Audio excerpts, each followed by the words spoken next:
Welcome to the Dominos podcast. As always, I'm Chase. Zach.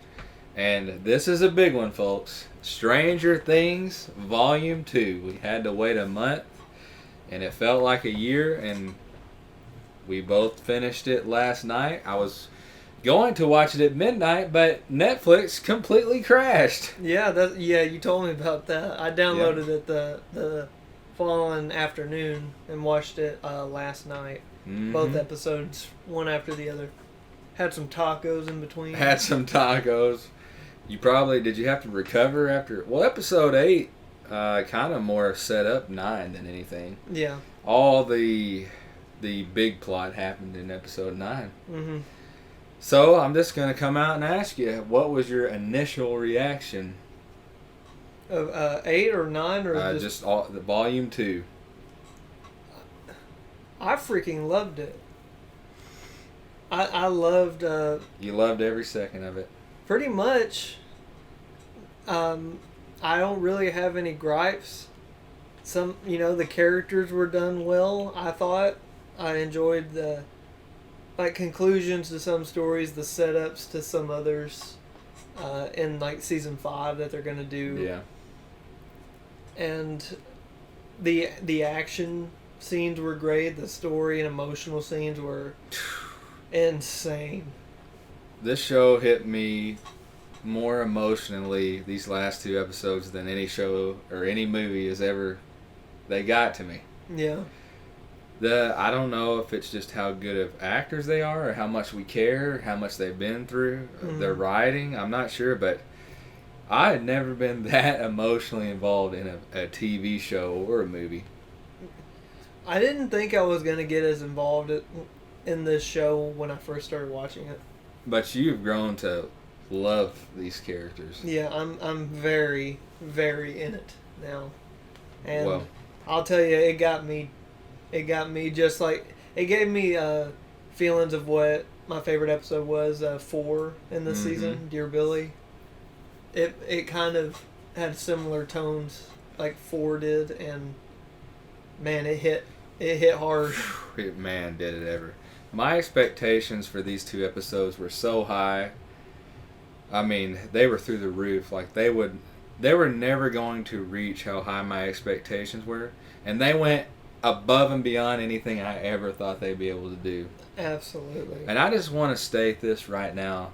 For me, personally, I don't know about Zachary here, but I don't go to other publications and other podcasts and see what the narrative is. I don't like to see if other people loved it or hate it and then come on this podcast. You're just getting, from me, 100% my opinion. It's not swayed from any social media, any other podcast, and I don't care if other people love it or hate it. I'm going to tell you how I feel. Yeah, that's fair. That's the way we need to do it, I think. And this is one of the greatest pieces of film/television I've ever seen. I've never been that involved in my life. I was so just captivated.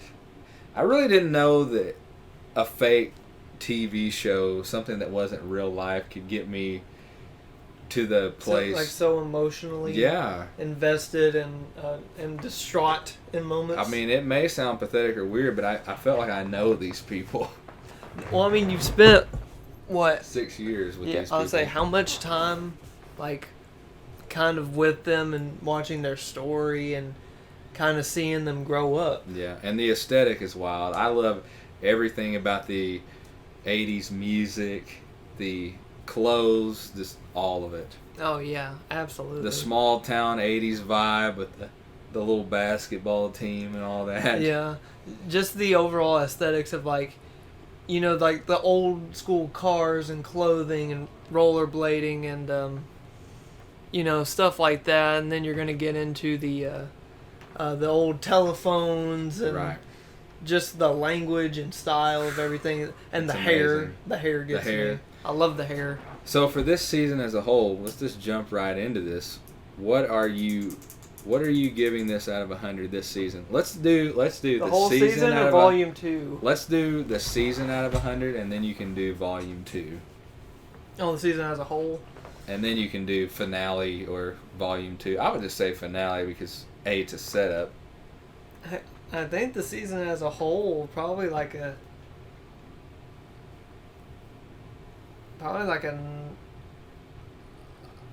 96. 96, I love it. And then, what do you give the finale? Oh, just the finale. How they landed this monster aircraft. I think the finale, as bittersweet as it was, is like 100. Oh yeah. I give it a solid. Just I don't have any problems, any complaints. Well, you're here at a monumental moment because I've only done this a few times, even before the pod. Mm. This season for me is getting a 100 out of 100. All right. It's rare. The only other hundreds I've ever given out on TV shows are a 100 out of 100 for True Detective Season 1. Absolutely. That was 100 out of 100. Mm. And I gave...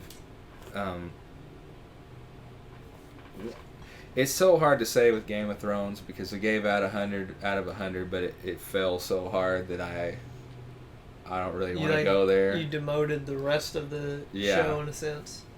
Like I don't necessarily blame you, but I mean, then again, it's.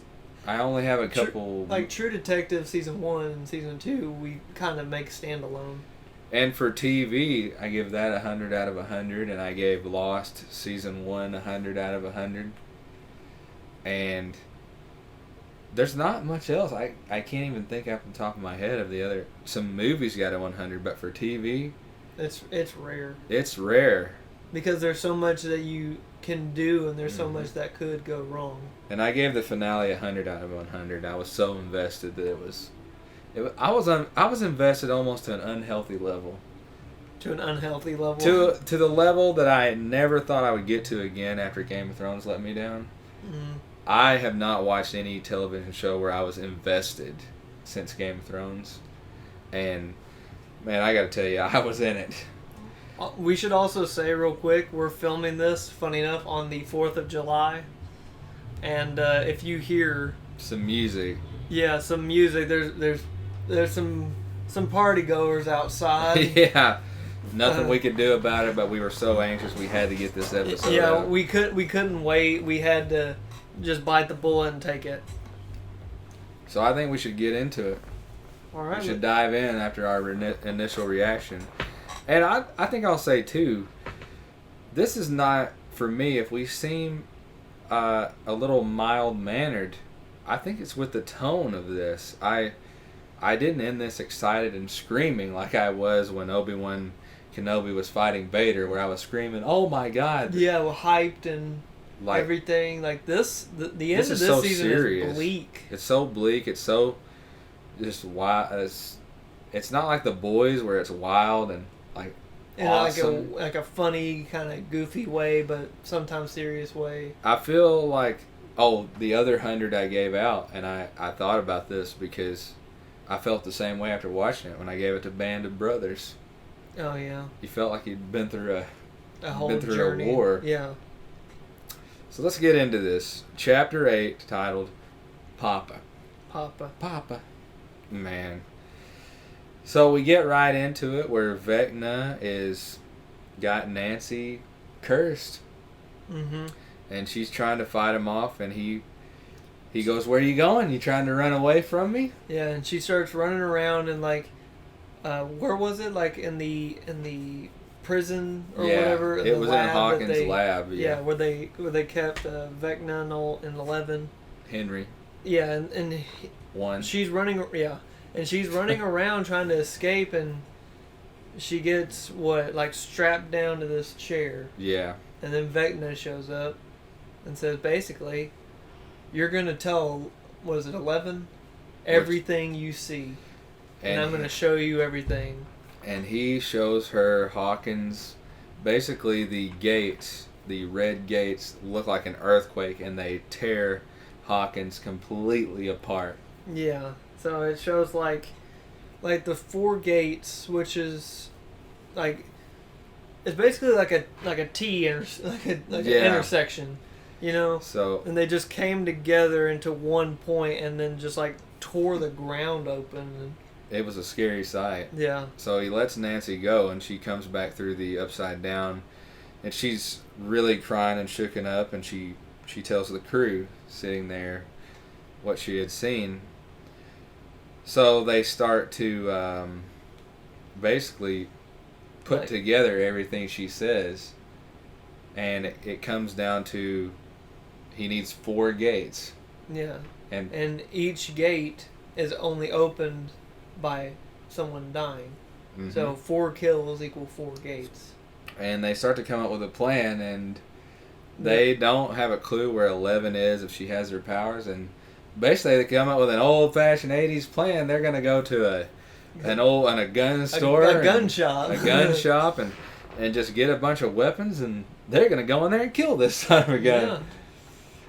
And Max offers to be the bait. She's already cursed. She's cheated death. Yeah, she said that he's came after me before and he failed, but I feel like he's still there in a way. And she's like, you know what? I'll offer myself again as a bait for y'all to kill him, because we know, like in one of the past episodes, yeah, when they went to the murder house, whenever they had a light on, it would brighten up whenever Vecna was around, and they found out where he was when he was killing people. And the fact that they know that he's just like 11, well, that gives them the inside track, because they know 11's tendencies when she uses her powers, that she's vulnerable. Mm-hmm. So, yeah, if he's like 11, then he'll be vulnerable. And they know where his hive is, mm-hmm. and they also know the upside down.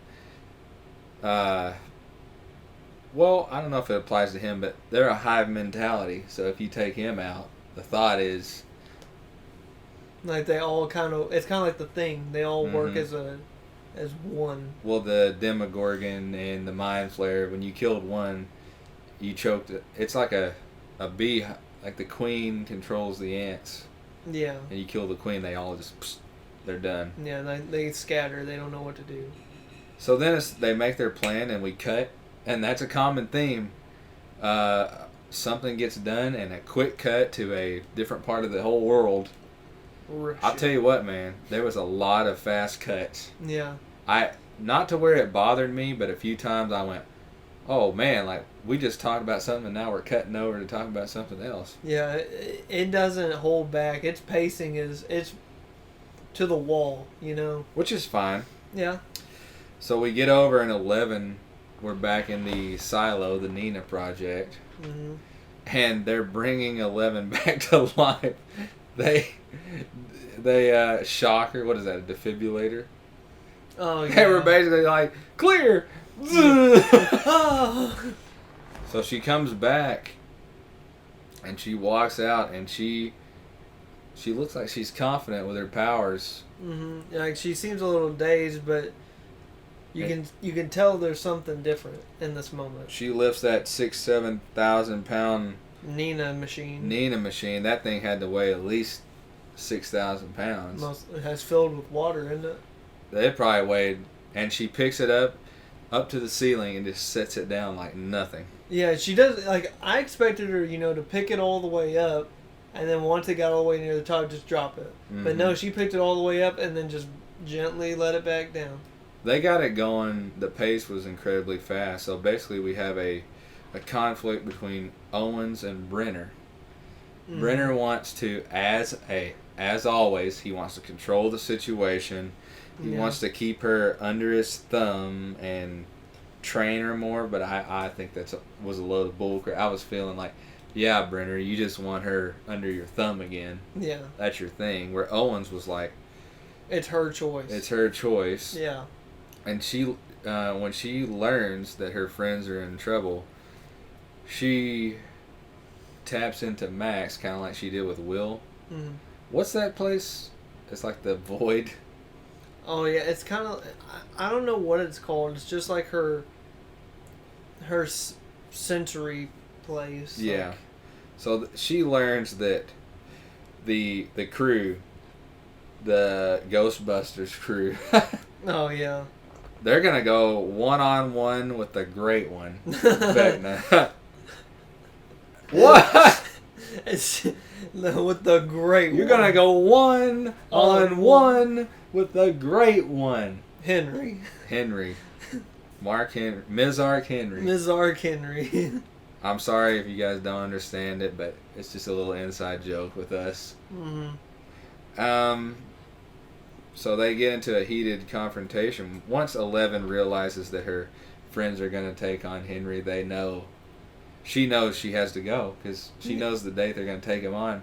Yeah, they're basically going to die without her, so she's like, I have to go. And that low-down, dirty piece of crap, Brenner, drugs her. Yep, again. And he takes Owens hostage. Well, hold on. There was one scene I did love. So he injected her, right? Yeah. But he didn't get all of it.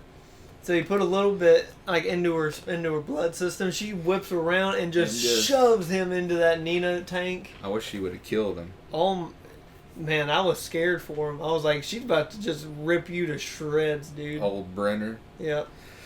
And so he gets her down, and then he's manipulating her, of course. Yeah, when she wakes up, she's got the dog collar on. Or the bomb collar. But here's the difference. She's always cowered to him. She's always been manipulated and listened. But this is a new day. She's not intimidated. In that moment, she finally was like, she found I'm her done. courage. Yeah. Yep. She found her courage, and she realized when she broke him down, like, and we found he was crying.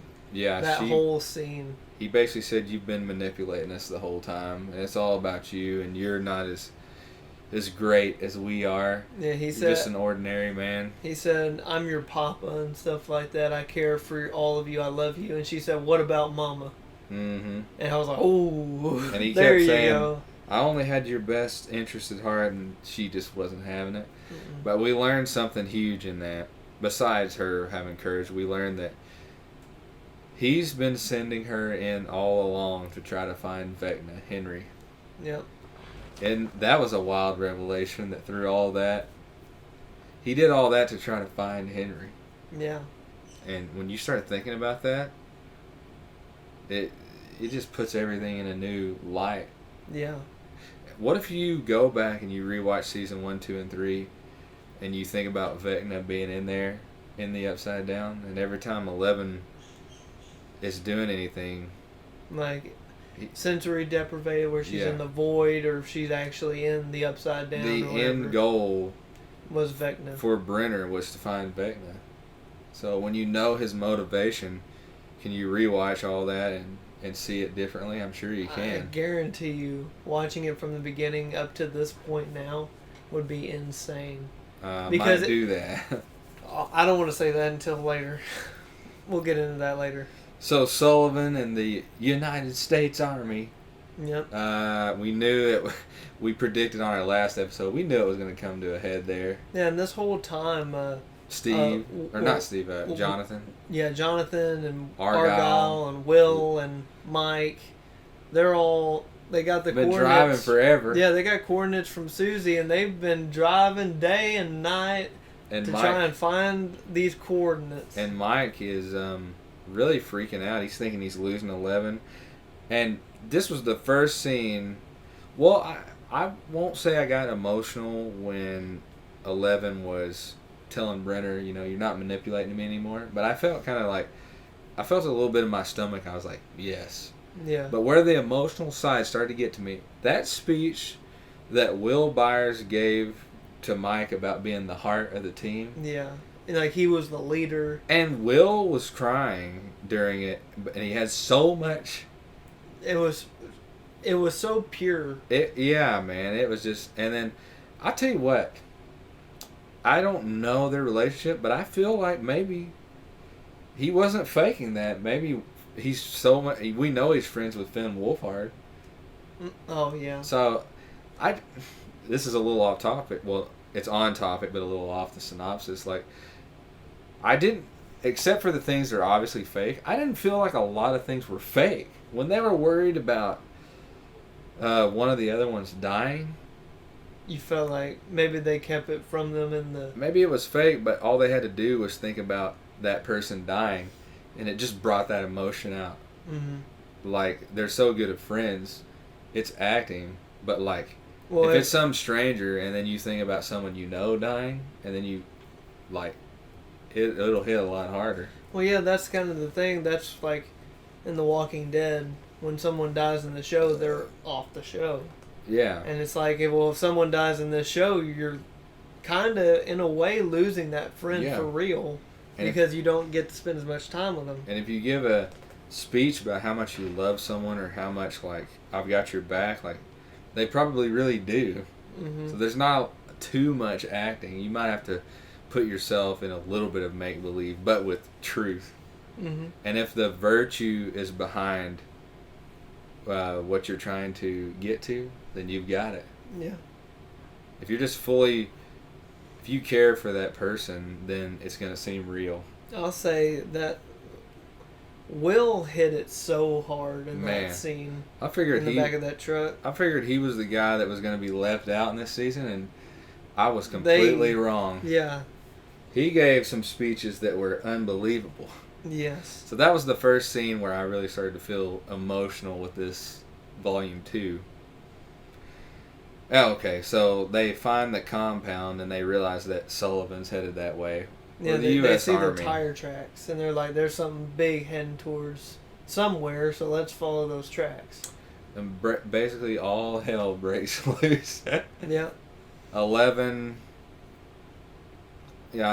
she gets away from Brenner. Well, I think she was too powerful for him at that point. Oh, yeah. It didn't matter. She blew the door off. She went outside. Well, there was the whole scene, yeah, where Sullivan and his Lackeys. his lackeys, they storm the castle. Storm the beach. Oh. Storm the gates. Storm the gates of Normandy. And, Those guys have been getting punked the entire time. yeah, they went in, and I counted, it was like 7 of the military police of Brenner's to every, like, 1 or 2 of Sullivan's. I was like, dear God, these guys have got it down. Mm-hmm. But basically they go in, they start just killing all the military or whatever, and they find Owens. He's handcuffed to a radiator or something. Yeah, and he's being a desperate man. He's like trying to beg for 11's life, and He's saying, you knew Sullivan wasn't going to do that. yeah. All he wants is to kill 11. He said, if you just capture her and hold her for a week, you'll see that it's not her. But he wouldn't do it. And at that same time, Brenner is carrying 11 out because she's still kind of sedated in a way. She's still waking up. And he's carrying her. He's trying to get her out. And they get through, like, some... Was it the main door? Or was it like a back door? But they've got so many men, and they got a chopper with a sniper and the chopper. Yeah. And Brenner goes outside, and he sees, what, like 15 bodies of, like, scientists or whatever who tried to leave. They all got gunned down by that sniper and that chopper. Mm-hmm. And he starts running for it, and lo and behold, what happens? He got shot. Yep. How many times? 2, 3 times. Yeah, he got hit a few times. Yeah, and then 11 kind of wakes up from her little haze, and things go completely haywire, man. Yeah, so the sniper, he's like, confirmed identity or whatever, green light for the shot. They call Sullivan. He says, go ahead and kill her. He pulls up that sniper scope, dead center. Mm-hmm. And right when he's about to shoot, she goes for it and just puts her hand out and just slowly, like, jiggles the chopper back and forth. So he's having a hard time focusing and triangulating. And she pulled it down right on top of the truck. So perfectly placed move. Yep. And blew everything to smithereens. One of the most epic explosion scenes I've seen in a while. Mm-hmm. It got me, like... It hyped me up, Yeah. like, beyond belief. I was in a different place after that happened. And then at that same time, Argyle and... they're pulling up. The pizza man. The pizza man. what did he kept saying? Try before you deny. Yeah. With the pineapple on your pie. Good lord. What a nut. So they pick her up, and she's hugging Mike, and it's a beautiful scene. But Yeah. Brenner's laying there on the edge of death. Yeah, he got shot in the back through his chest. Good lord, man. He lived a little bit longer than he should have. I was Yeah. like, you should have died in about 30 seconds, pal. Yeah. But he tried to go out on top, and she didn't let him have it. She said, "No, you know what? I'm past you, and I'm not Screw gonna. you, bud. Yeah, I'm not gonna give you the satisfaction of letting you off the hook." Mm-hmm. And then what you told me would happen happened. A guy with the letter B in his name died. Yep. The theory continues. The theory lives on. Yep. Now we need a new B character for the next season. Yeah, Brandon or Bill or Bob. Brenda. Yeah, Bob. Billy. So, that was. I mean, I'm almost. This is a talking podcast, and I'm at a loss for words just thinking about it. Well, I mean, it is hard to really digest because that's a whole lot, and there's still more we got to go. And then through. so we do what we talked about earlier with the supercuts, Yep. just like the barber place. Yeah, and they like we're kind of breaking them down because technically that scene with Mike and 11, that's like the end of the episode. Yeah, we're kind of going through each storyline rather we than don't have to follow it scene by scene. Yeah. We try, but yeah. And so they head over over to Russia, where they basically got out. Yeah, they're like kind of talking. They're still there in the prison. And then they start to realize that a lot of shady stuff's going on. So They've got demogorgons in like tanks. tanks, and they've got that other thing. You know, I was reading through the synopsis, and they said that is a reference to Jurassic Park 3. Oh, okay. Yeah. And I mean, I could see that. I knew it was something like that. And then when I saw that, I was like, man, that does seem familiar because we just watched Jurassic Park 3. What is that Venom type thing that's in there, just going, the flubber type? Oh, it was like what they call it? It's like the smoke from Lost. Mm-hmm. The mist monster or whatever. So they're trying to find a way out, and they see where a Demogorgon is tied down and being dissected back there. Yeah. They kill it. And then they go through some underground tunnels and out the other sewer side. system. The sewers. Ugh. Yep. Yeah, they crawl down into the sewers and then they pop out like way outside the prison, but still kind of within its boundaries, if you will. Like 300 feet maybe away from the prison itself. Mm-hmm. And they're like, all right, well, let's find a way. And they find this van somewhere, and they just go barreling through the gate next to the guardhouse. And man, I gotta give. So this is the next scene where they're kind of. I'm not sure if this is in the next episode or it was at the end of this one, but I feel like it's one big episode. We're at the end, so you can just go along. Yeah. Just indulge me on this. So basically, they're changing, and I've got to give props to David Harbour. He took his diet and fitness for this role. If you look at Jim Hopper in season 1 and 2, and you look at him as the Red Guardian, man, he's probably like 260. Yeah. He's a big man. He's a burly guy. And he was slim and trim, and I know it was because he was basically starved. Mm-hmm. But the fact that he got that lean, they probably could have CG'd some of it, but like he was lean. Yeah, he's 70. Really committed to that. I mean, he was clearly 60, 70 pounds lighter maybe. Yeah. He went from a hefty old boy to slim and trim. Yeah. Like a you eating enough kind of guy. Yeah.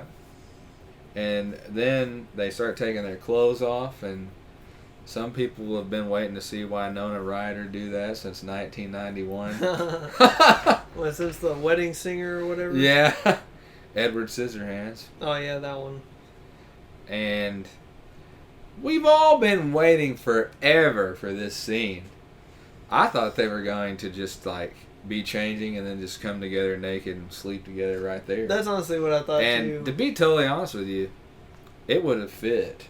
That would have totally been 100% fine with me because of all of they laid the foundation for that for so long. Yeah, that I almost felt like we needed that payoff, like a huge payoff. Yeah. Like they've been waiting and waiting and waiting, and then they just see each other changing. And they're like, we can't contain it anymore. Yeah, it's over. But instead, they just have a nice little embrace, and they're like, it's a cutesy little thing instead. Also, the reason why this is kind of going on is because they're still toting Yuri around, and I'm sick of that guy. And basically, they like point the gun to his head and say, "You either get us out of here somehow, or we're gonna blow your head off, blow your brains onto the windows." That's what Enzo said. Yeah, and first of all, every scene with Enzo in Volume 2 is absolute gold. Everything I've ever seen that guy in's gold. Yeah, but I liked him in Volume 1. He did well. Yeah. But for some reason, Volume 2, I don't know if it was just building up to this moment or what, but I absolutely... He's got a nice presence. I loved it. You know, that guy played a role at one point in my 2 favorite shows of all time that got to me the most. He was in them both. Game of Thrones. Game of Thrones and Stranger Things. At one beautiful time. Yeah. Yeah. And he feels scary. In moments. He is. But he can play a lot of different roles.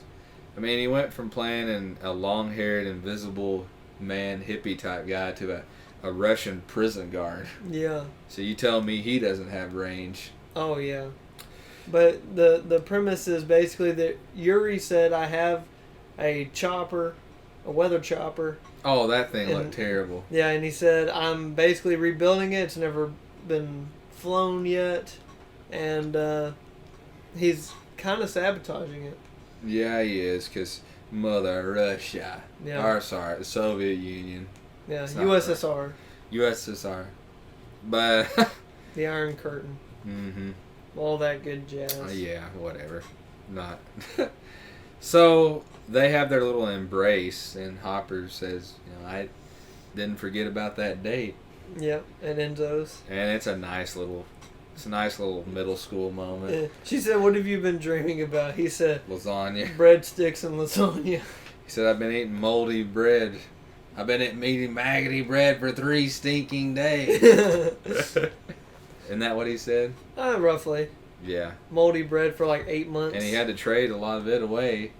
To break his leg. Yeah, so what happened with the leg thing? I was willing to let that go. But there was that scene where he's running from the Demogorgon, right? And he's full sprint running, and then he fought the Demogorgon in episode 7. You know what I thought the whole time? Here's a malnourished man who broke his ankle. We're looking at a 8-month recovery here. You know what? But I let it go. I completely forgot about that part. Yeah, it's for the best. Yeah. What's the time difference here? Maybe a week, a few days? Not even. A day or 2. He broke his ankle with a sledgehammer. And a day or 2 later. You don't just... You probably don't get over that if you don't get back to the U.S. and have... It's the 80s, too. Unless it's just cold enough in Mother Russia to reduce the swelling. And then he fought a Demogorgon, and then he fully ran away from another one. No limp. This is the 80s. They don't even have a great ankle surgery. Oh, yeah. And he's malnourished. Which isn't helping. And it's freezing cold. That ain't helping. So if we were being realistic about it, he probably would have been immobilized. Yeah. He probably would have been laying on the ground the rest of the show, but no one wants that, so... But I just thought I'd throw that out there. Yeah. I don't know if you've ever even just sprained your ankle, but if you break your ankle with a sledgehammer, about 6 months until you're even doing anything. Probably after major surgery. I wouldn't doubt it. And then being in a boot forever. Yeah. like year and a half. Mm-hmm. So I believe that's the end of that episode or near it. I kind of just see these as one big episode. Yeah, pretty much. And so a 4-hour episode. Yeah. So we don't have to be precise, but I felt like it was a big setup episode. Now it was lightning fast, but I felt like when it was over, I felt like, okay, here we go, rock and roll, lock and load. Here we go. All right. So before we get into 9, what were your predictions for who would die or if anyone would die? Well, we kind of went over that in our last pod. Yeah. But after the 8th. Mm-hmm. You know, funny enough, I don't mean to rain on your parade, but I'm just going to tell you the truth. I had no idea. I really didn't know. I mean, funny enough, that's where I was. Oh, okay. So it didn't, yeah. Yeah. Like, they didn't give us any hints. Yeah. And because there were moments where I felt like, because everybody's kind of plan, if you will, and how we were setting up, they kind of set it up in a way to where it could be anybody. Exactly. Oh, and there's one more scene, the scene with where they get to, first of all, the scene where they steal the RV. You know, oh, yeah. Was that at the end of 8? I don't know. Or the start of... No, I feel like that was the start of 9 because they started into their adventure. Okay. I don't know. It doesn't matter. All right. Well, let's just start there since you started it. All right. You can roll on high. The piggyback, the finale. Yeah, the piggyback. Episode when I 9. saw that title, I was like, "What?" Yeah, that was how I felt. But no, that first scene where they're like, "We need a way to get to the gun shop, and we don't have a vehicle or whatever. We can't take the car." Yeah, and Eddie's like, "I got an idea." And when he pops his head to the right wearing a Michael Myers mask, it made me bust out laughing so hard. It killed me. Not to mention that I can't remember exactly. I was going to write it down, but right before that, they had a great old rock song. Oh, they did. Let's just go ahead and mention that through these 2 episodes, the use of old rock songs, I don't know how much money they paid for music licensing, but it had to be one of the most of all time. Oh, yeah. Because every song I even heard in the background was a legendary rock song. Yeah. There's no way that those licensings were cheap. No. It was good. It was good. They played some, what was it, Journey? Mm-hmm. That's what it was. Yeah, and when they're driving. And then when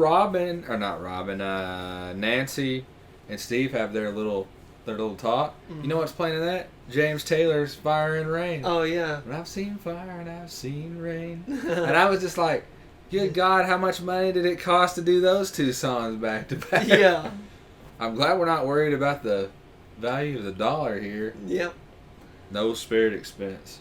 So, yeah, they're driving down to... yeah, the Michael Myers mask got me. Yeah. I was just like, it was one of the only ones that I literally was like, okay. It was obvious, but funny. It made me laugh. Yeah. So basically, they get to an RV? Or a Winnebago? A Winnebago. Yeah, man, a Winnebago in the 80s. Like, check that off. Yep.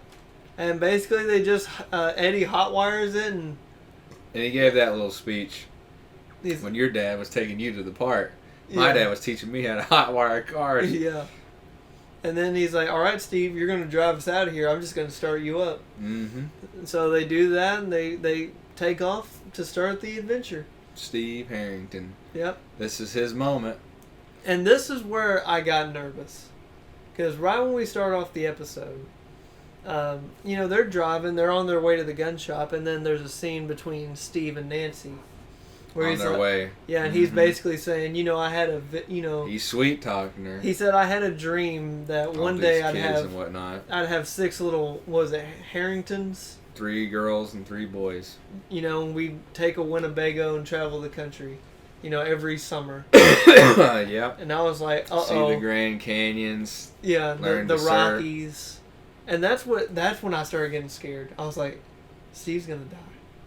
I was like, this is You it. did? I didn't feel that at all. Well, it's because you know that idea of like the future, yeah. Well, you know that idea of like in a buddy cop movie, it's like they'll have an intimate moment where they're talking, and then something big happens, and one of them will get injured or killed. There's one in The Simpsons where he goes, "I got 3 days to." They're making fun of that. He goes, "I got 3 days to retirement." Yeah. And then he got shot right there at the bar, and he goes, "No." And the guy, Rainier Wolfcastle, that's Arnold, he's grabbing his hand, he's bleeding. He goes, "Just do one thing for me, get Mendoza," and then he dies. So, oh no, he went, "I'm gonna sail around the world with my woman like I've always wanted," and he got shot like 2 seconds later. But so that was kind of what you're saying. Yeah. And so that's when I started getting nervous. I didn't feel that way at all for some reason. I was just leaned into this storyline, and Nancy's she's trying to resist. But the temptation of Steve Harrington is too strong. And he keeps just playing his cards right, spitting that game. I don't know. You think he's doing it on purpose? I think he just can't help himself a little bit. Yeah. Like, I don't know. Just being around her and just his natural way. Yeah, like he's not being a jerk about it. He's just being real, but that's the way it goes. He's just got natural game. Good for Steve. Yeah, good man. Yeah. But what a character arc. He's went a long way since season 1. I don't think anyone in season 1 liked him. Like, people wanted him to die. They couldn't stand him. It was only near the end where he started being like, okay, maybe he's not as bad, but... Yeah, but, man, people did not like him. Like, bad. And now he is just a fan favorite. Yeah, beloved. Yeah, man. Who do you think's working at the video... Who do you think's running the video store? Him and Robin have been... Did they call the owner and be like, "We're gone"? Because they kind of just ran out of there. I think that guy's going to show up and go, "No one's renting any movies in 3 days." Yeah. He's like, "What's up with there's no one running the registers? People are just coming and going with their movies." Yeah, the owner shows up at 3 o'clock in the afternoon. It's closed. Oh, my God. Why don't we get yeah. These poor guys. I love that they're working at a video store, and then they worked at the ice cream parlor. I just like their odd jobs they have. Yeah, it's like they didn't go to college, and then it's just like whatever.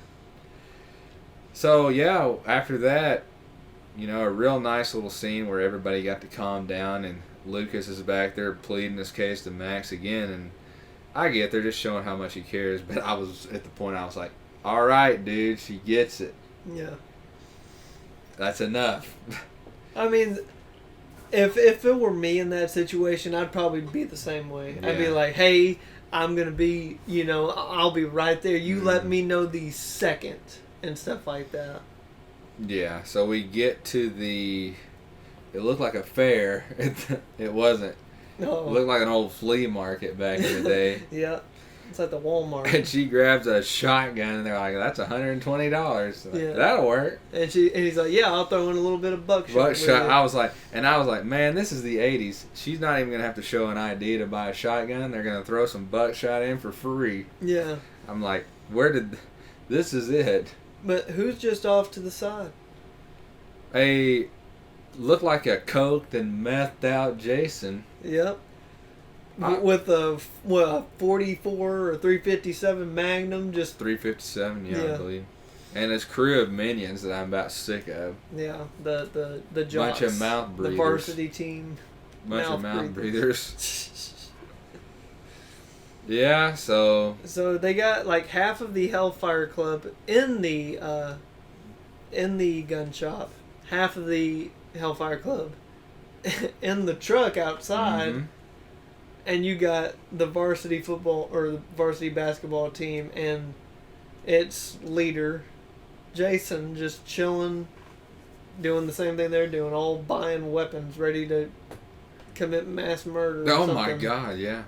So they speed on out of there. That's become a thing. Is like so pushing that Winnebago to the limit. Yeah, that was a very tense scene between Jason and Nancy. Like, what was he gonna do? That was a public place. Like, what was he gonna do? Kill her? I think he was either so coked out or so like mentally broken at that point. He was gonna kill her. Yeah, he would have done anything in that moment. He's a weirdo, man. He got what he deserved. That's that old Triple H line. He got what he deserved. Yep. Yeah. So they all bolt out. They got what? They got nails. They got gasoline or what is it? Something like that. They got a shotgun. They got ammo. They got knives. Let's not forget an ongoing theme. It seems like it's happened a lot this season. That's fine. While we were there, Robin, she sees this little redheaded girl. It's the same one from Band, isn't it? Mm-hmm. I can't remember her name. It's an ongoing theme. Yeah. And as soon as you think something good's gonna happen, that boyfriend just comes in and just starts making out, and you're just like, oh no. Yeah, and then Robin just leaves. Just walks out of the store. And it was a little sad. Yeah, and Steve's like, hold on, wait a minute. Hold on a minute. I'm going to go distract him, and you get in there. Yeah. But then that's when the stupid group of jocks comes around, and they had to flee the scene. Yeah. But, hey, one of the scenes that I absolutely adored was after the fact, when they were all just playing around. Oh, and they were getting all their supplies ready. Yeah, they're getting ready to go to battle scene. Yeah. You know that. Shaking. Your hands shaking. Guys are throwing up in the... Yeah, you're seeing the sweat beat off of people. But here's the deal. Half of them are real serious, and the other ones are just fun-loving and treating it like it's a game. Like Dustin and Eddie. Man, they have a great moment. Yeah. What a moment. I don't want to be the jerk here, but they had a bigger moment than, like, Steve and him ever had. Oh, yeah. He's like, you never change, Dustin. You never change. And then I didn't really want to get into this early because obviously there's a moment coming up to do it. But I'm just going to go ahead and say, like, Eddie Munson is probably maybe the most beloved character that's not of the main cast. Yeah. That we've ever seen in this show. Yeah. How do you come into a show that's beloved, that has with so many episodes, concrete characters, and you just it didn't take 2 episodes and it was lit up. I mean, his first few scenes is what really sold him, and then everything else just established him. Mm-hmm. He was so well written and acted. Like, everything about Eddie was done, I think, too perfectly. That was literally lightning in a bottle with Eddie. It was one of the best burst onto the scene characters I've ever... I don't even think Billy did They that. did a great job with Billy, but it was nowhere near the Eddie Munson. Mm-hmm. And I know he jumped onto the scene with that cafeteria, and then he got the... then you had the whole the D&D thing. game. So he got to show you what he had.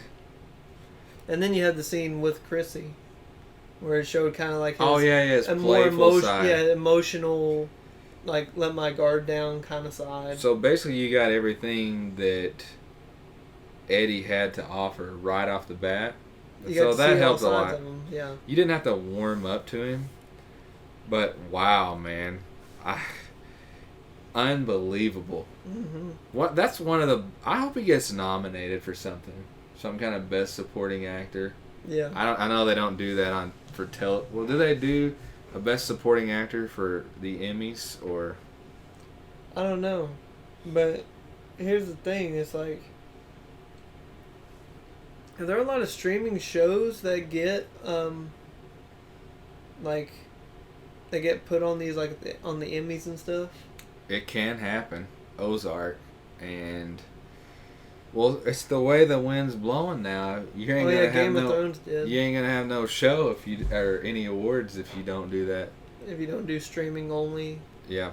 And I was gonna say, where can you watch Stranger Things besides Netflix? Nowhere. And it's more than deserving of at least a few awards. Have you seen Joseph Quinn in anything besides this? I never. Is that his name? Yeah. I've seen him. They said he was in a few other things. Yeah. But this is the first time I've ever seen him. first I've ever seen of him. And he just has a beautiful scene with Dustin and they're getting ready to go to battle. And I was kind of interested to see when they went into Battle Vecna how they were going to split the troops up. Because some of them were more serious than other ones, and I was like, are you just going to have the whole group roll up to Victor Creel's house in the Upside Down? Or kind of like when Nancy was like, yeah, she was creating a sawed-off shotgun. Is this legal? Yeah, I think it's a felony. But funny enough, I didn't think Robin was the one that was like, I got this feeling we're not all going to make it out. Yeah. And like she's the last one you would think felt that way. Yeah. She was very skeptical of the entire idea of going out and doing something about this. So, did we jump back to 11 after that with Mike and Will and Jonathan, or did they go into the Upside Down first?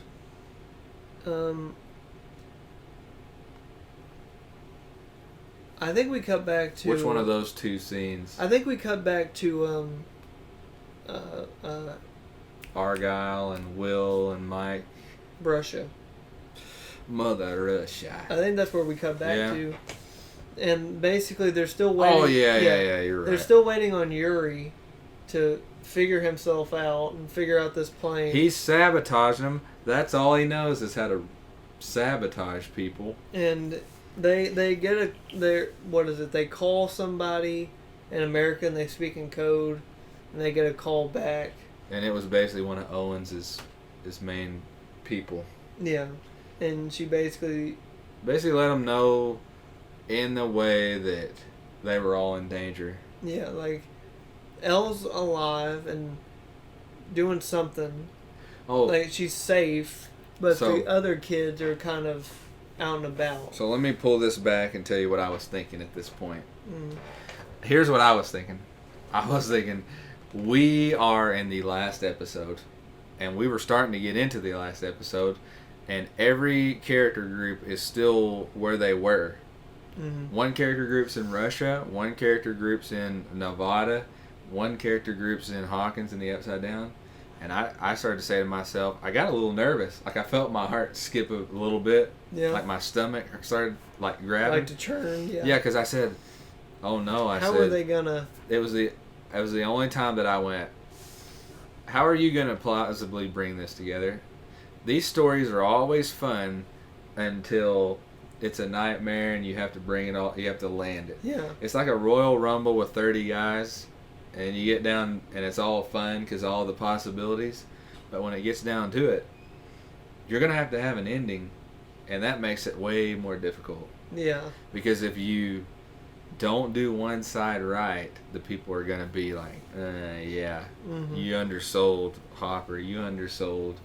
Or, oh, you just somehow portaled there? Yeah. You portaled back. That's honestly thought that's kind of my prediction for what I thought was going to happen. I wasn't being mad, but I just had that sick feeling that they were going to have to pull something cheap just to get it done. But it just made me feel like, okay, we're 10% done with the finale and we haven't even fought Vecna. And how are you going to get this, how are you going to pull it together? And they still weren't ready to pull it together. They just decided in their plan that they were going to go back to the prison. Yeah. So basically they said, we don't have the time to wait around because the kids are in danger and we know that it works like a hive mind. So what we're going to do instead is, instead of waiting on Yuri to fix this freaking helicopter, we're going to instead go back into the prison and we're just going to kill all the Demogorgons and Demodogs that they found. I understand how that it's kind of like some. if you kill like one of the thing, I know. It hurts the other one. Yeah, but I really didn't see why that hurt Vecna that bad. I think I know why, but I'll get into it later. Because he's part of them. Not necessarily part of him. I couldn't figure out why destroying the Demogorgons and all them. I did understand why that helped 11, but I didn't understand why it helped him that much. I have an idea, but I'd rather Okay. wait until we get to that part of the episode. So basically, they go back the way they came, and they realize that this prison is just over. Everybody's dead and overrun. Yeah, the guards at the guard gate were gone, and I think there was a nod to Jurassic Park 2, because I saw like a handcuff with a hand on Yeah. it, and like half the arm was gone. That's so cool. And the guy was dying and told him. Mm. And I think they had a plan to get him in the center. Yeah, so their initial plan was to just go up to like each canister, like glass pane or whatever that they were in, and just, I guess, gun them up and kill them one by one. But yeah, when they got back in where they came from, how they came in through the sewer and all that, they realized all of them were already out. So like, all right, so the only thing we can do Makes it more difficult. is if you attract one of them, get his attention, they all now know, and they'll come bolting after you. So he says, Joyce, you're going to run the gate. Mm-hmm. Yuri, you're going to run the flamethrower, which I absolutely love the Oh, flamethrower. on character Yeah. for Yuri. Or, not Yuri, Murray. Murray. That one. It's out of control. Yeah. But, yeah, so Murray, you're going to be on flamethrower duty. You're the flaming man. Yep. He's the man on fire. Yeah. And then Joyce, you're gonna trap him. And what are you gonna do, Hopper? I'm the bait. I'm the bait. Oh no! And then they flip. I believe this is where we flip back to them going into the Upside Down. Yeah. So this is we where didn't just go through all that. Yeah. So this is the part where like they're geared up, they're ready to go. They got Molotovs. They got a sawed-off shotgun. They got spears. They got trash cans with nails through them. Guns. So, yeah. So basically, like, what do you call that? Like shields. Shields with. Spiky shields. Like, they came through ready. And they tied knives to the end of spears. Yeah, they have spears with, like, it's basically like a bayonet. Mm-hmm. It's like a knife tied to a broomstick. Yeah. If I would have came out of that store, I would have been, like, I would have had so many guns, you wouldn't have seen me with a spear. Yeah. You'd have seen M60s, like Rambo. Yeah, you would have seen me with double M16s. But I know they didn't want to do that for the show. That's a little... Yeah, that's a little much. So they go through the Upside Down again. And they have a 4 or 5 step plan? Yeah, they're going to Victor Creel's house. So basically, they drop Max, Lucas, and Lucas's sister, Erica. Erica Sinclair. Yep, they drop all 3 of them at the murder house in the real To world. Victor Creel's house. In the inside out, if you will, or whatever you coined. And then the rest of them are going to go to the Upside Down. And they're going to go to Victor Creel's house. Yeah. So they're going to be together, but apart. So they go to Eddie's trailer, and they go through that portal again. And basically the plan is Robin, Stevie baby, and Nancy are going to go to Victor Creel's house, while Eddie and Dustin stay there and basically draw all the bats to Eddie's trailer. Yeah, when I saw that it was going to be Eddie and Dustin just hanging back like that. They said we're not heroes. Yeah, but I didn't quite know what to make of that because I figured Eddie would be going on the big boy mission.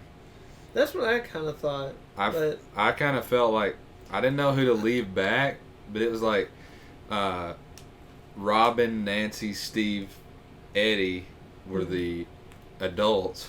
Yeah, pretty much. And then... well, technically, what is it? Eddie is the youngest of the group, isn't he? Youngest of the 4. Well, no, because he failed 12th grade a couple of times. Well, yeah, but the rest of them have been graduated for a few years. For like 2 years, so if you think Eddie failed it for 2 years... Oh, then yeah, they would be the same age, huh? Yeah. Okay, never mind. Well, he's 29 in real life. Is he really? And Joe Curie's 30, so... So they're just a year apart. So, they're older than me. Yeah. He's in high school. Just want to tell you that. But we get over it. But yeah, and Nancy's I the think, same age as me. Really, 27? Yeah. That's crazy. It's kind of funny that they're like in where they are, and they're like. Yeah. So I can still play a high schooler, folks. I don't think I can. I can play a middle schooler, maybe. Good. Josh can play a kid in the 6th grade. Yeah. Maybe. I think so, if you shave. Yeah, shave him up, give him a little CG. Yeah, a little de-aging and some moisturizer. Mm-hmm. Moisturizer. But yeah, so I think that's how they explained it, though. It's like... you know what I was thinking? What? Just go with me on this. All right. One does not simply walk in to the Upside Down into Victor Creel's. I mean, yeah. I was just thinking, like, I know you guys have a plan, and I know the show knows Eleven's going to come do something, but I was thinking to myself, this is a really, really bad idea. Like, it just seemed, we're going to try to distract him while we go up into his lair and shoot him. I was like, nothing could go wrong. Mm. But I was fine. Eddie Munson and Dustin, they were hanging back. I felt that was good. Funny me, I actually thought that meant that Eddie was going to for sure live. Oh, yeah. I said, he's not going to be in the thick of it, so he's going to live. Funny me. So, basically, they cut back to the real world.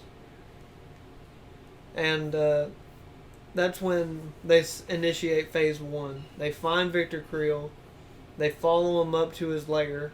Mm-hmm. And then once they get up there, Max sits down, turns off her headphones, puts her music down, and says, "All right, it's time. I'm ready. Come face me. It's time to rock and roll. Yeah, try to kill me again. I want you to. I'm begging for it." Yeah, and Sinclair's out there shining the light. Mm-hmm. And you have Lucas in there. And that scene started to freak me out for a second when he started saying, because she said, I want you to kill me because I felt like I because I'm like wanting to kill myself, or I wanted to kill Billy or whatever. I wanted something bad to happen to Billy. Now I want it to happen to me. That felt real, man. Yeah, that felt real. And then Lucas said, "Is that really how you think?"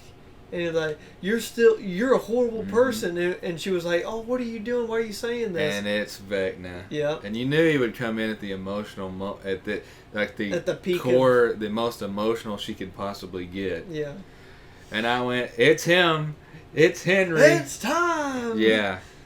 And then that's when her eyes rolled back, and Lucas gave Erica the notice. So we pop back over to Argyle, Mike, 11, Dirty Mike, and the boys. Dirty Mike and the boys.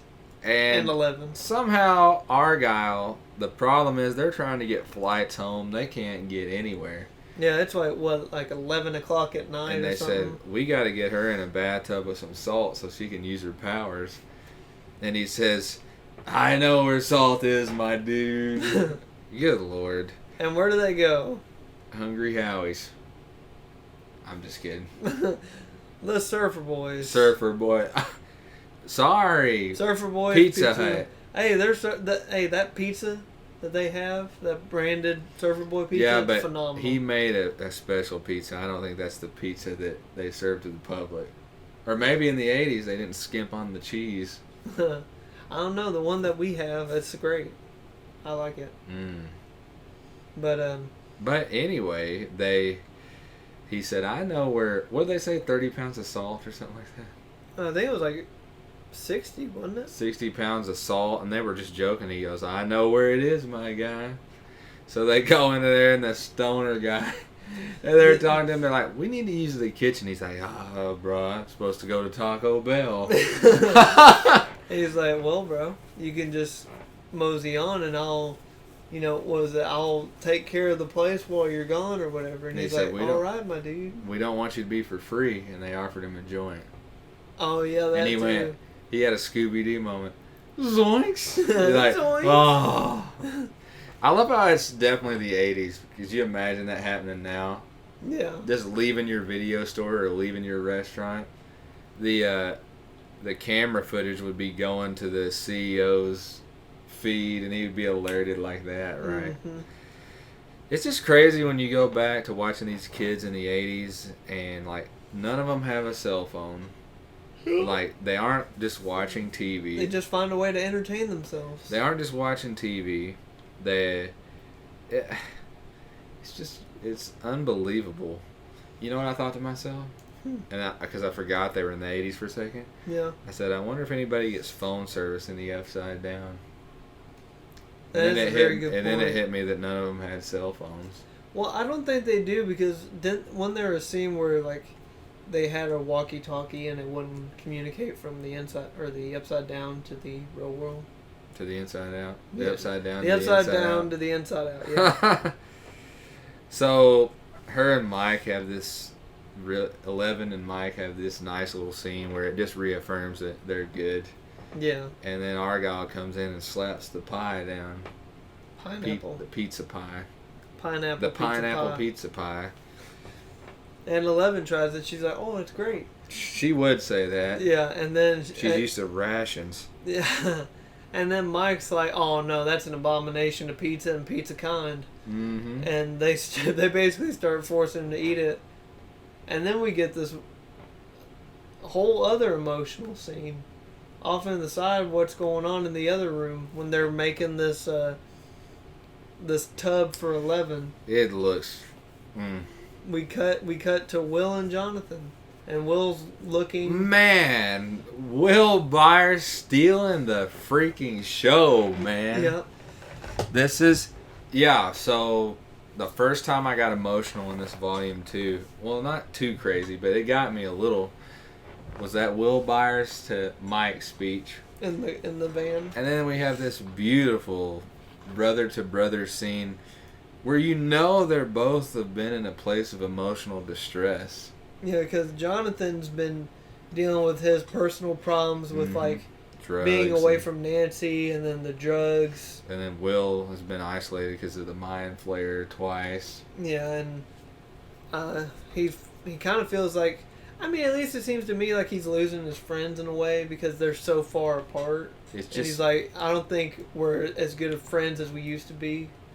And the only person he's got is 11, And the fact that it was his brother that gave him the speech of, things are gonna be okay, and you can always come to me, and the world's fallen, but we're brothers, and you got me. It's like, I'll always love you no matter what, and we don't talk anymore, like we, you know. And he was feeling alone with everyone, and he said, if you ever want to talk, just come to me like you used to. And what a scene for both of them. Yeah. Oh my goodness. The emotion that Will carries in volume 2 alone is outstanding. Do you think he feels just isolated? Do you think he feels guilty because he was the one, or do you think he feels just like PTSD trauma from it?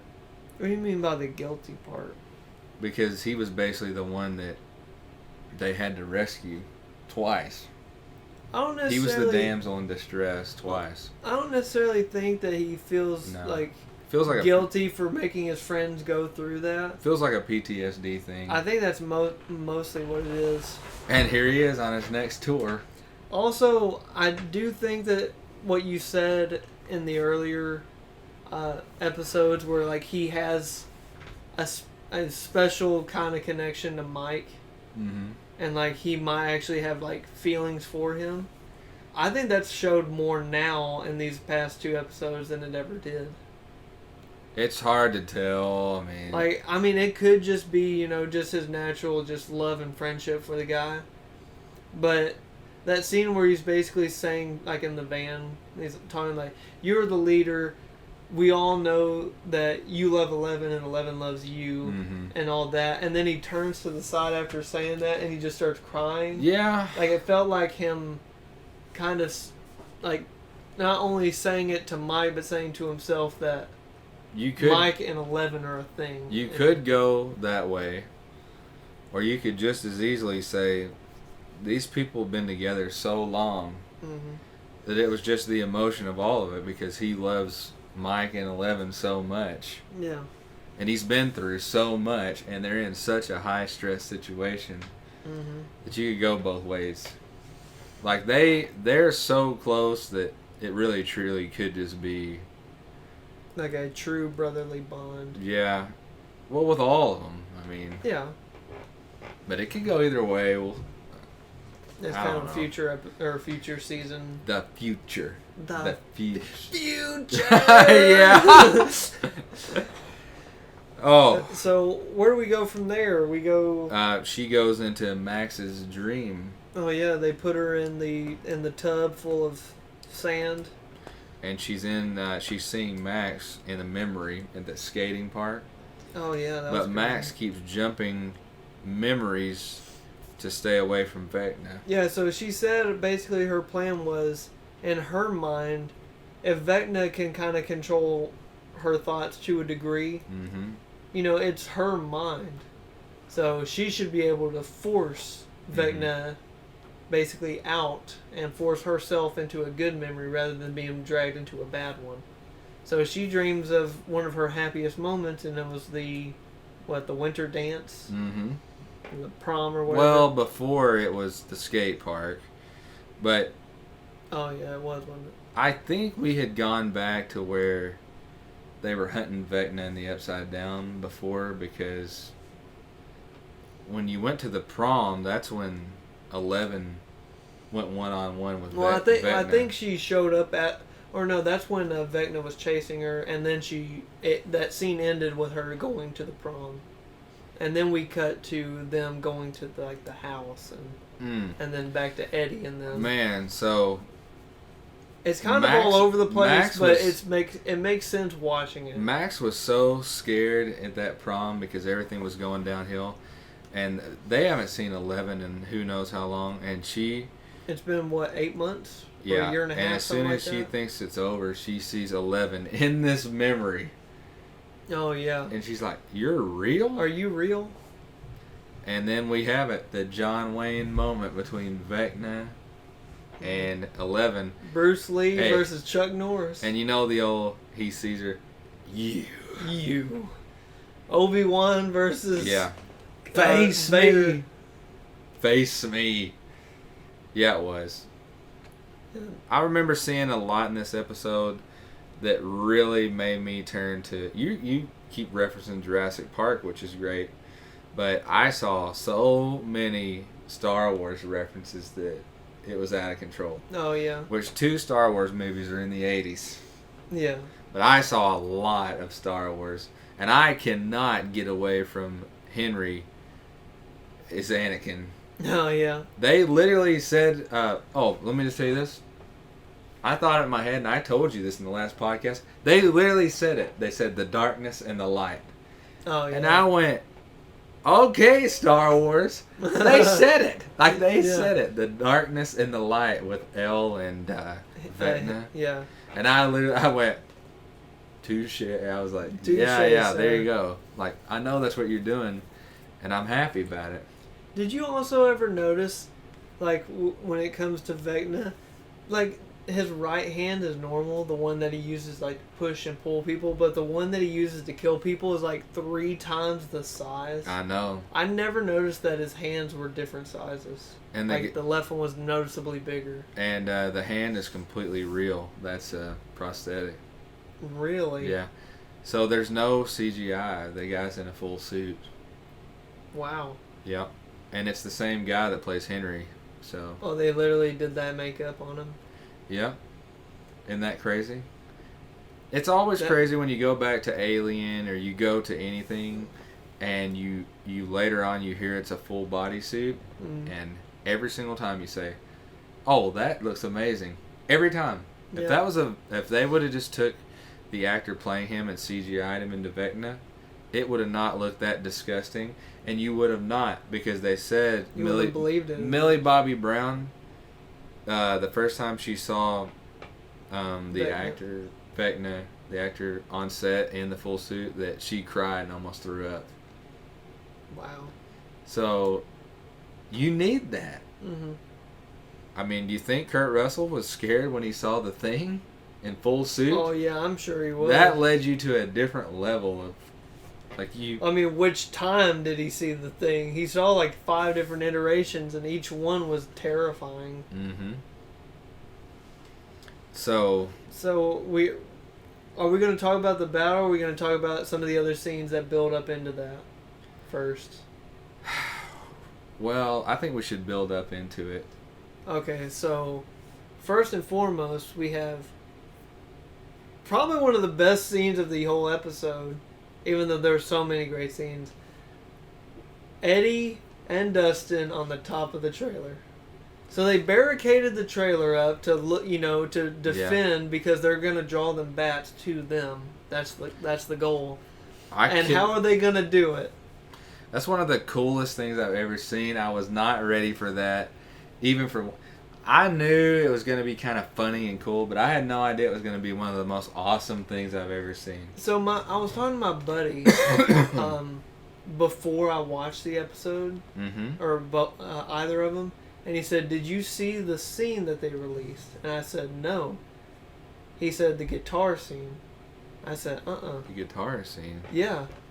He was talking about that scene on top of the trailer. They released that early as like a teaser. What? I didn't know about this. Why would you do that? I don't know, but I didn't watch it. He said it was awesome. And I was like, okay, well, I've tried to stay away from it. So when I watched the episode... And, but yeah, they showed that early and he got to see it. But when you had the red, the clouds with the red lightning behind them. And he was hitting some of the most epic and insane. Just his whole thing, how he kind of looks like Eddie Van Halen, and he just lives that style and life, and he just fits the vibe. It was so organic, and so just bad to the bone, man. It was just beauty. It really was. It's so much gold, and that might have been the best sequence in the season, that scene. Yeah. It was the most awesome. There was nothing that was more awesome than that. Absolutely. So, yeah, he's just, what would you say, like 2 minutes straight? He's just playing guitar, just absolutely shredding it on the top. And Nancy and Stevie Baby. Oh, Lord. And Robin. When they get into Victor Creel's house and they start going up, I just was thinking to myself, there ain't no way. Oh, there's one more scene before that. So when they're walking through the woods. Yeah. So that's when, Robin runs ahead and she's trying to figure something out. She's a spaz. Yeah, it's fun. But we yet again run into another Steve and Nancy moment. And Steve's macking it again. He said, "You know that whole thing I said about you? That story about the kids? Yeah. I didn't tell you that you were the biggest part of it." Oh, man, he hit her with it. And he said, "You gave me the biggest thumping of my life, and you really made me learn about crawl forward instead of backward." Yeah. And, it really taught me a lesson." He said, "I wish that had happened with someone else before you." And he said, "Do you think it would have worked?" Oh, man, Steve. Before she gets the chance to speak, Robin comes back and ends that whole thing. But and yet again, that was another moment where I was like, ooh, Steve, it's over. It's over, Steve. Yeah, this is it. Man, you're about to die. We really need someone to come along for Steve that's come along for Robin.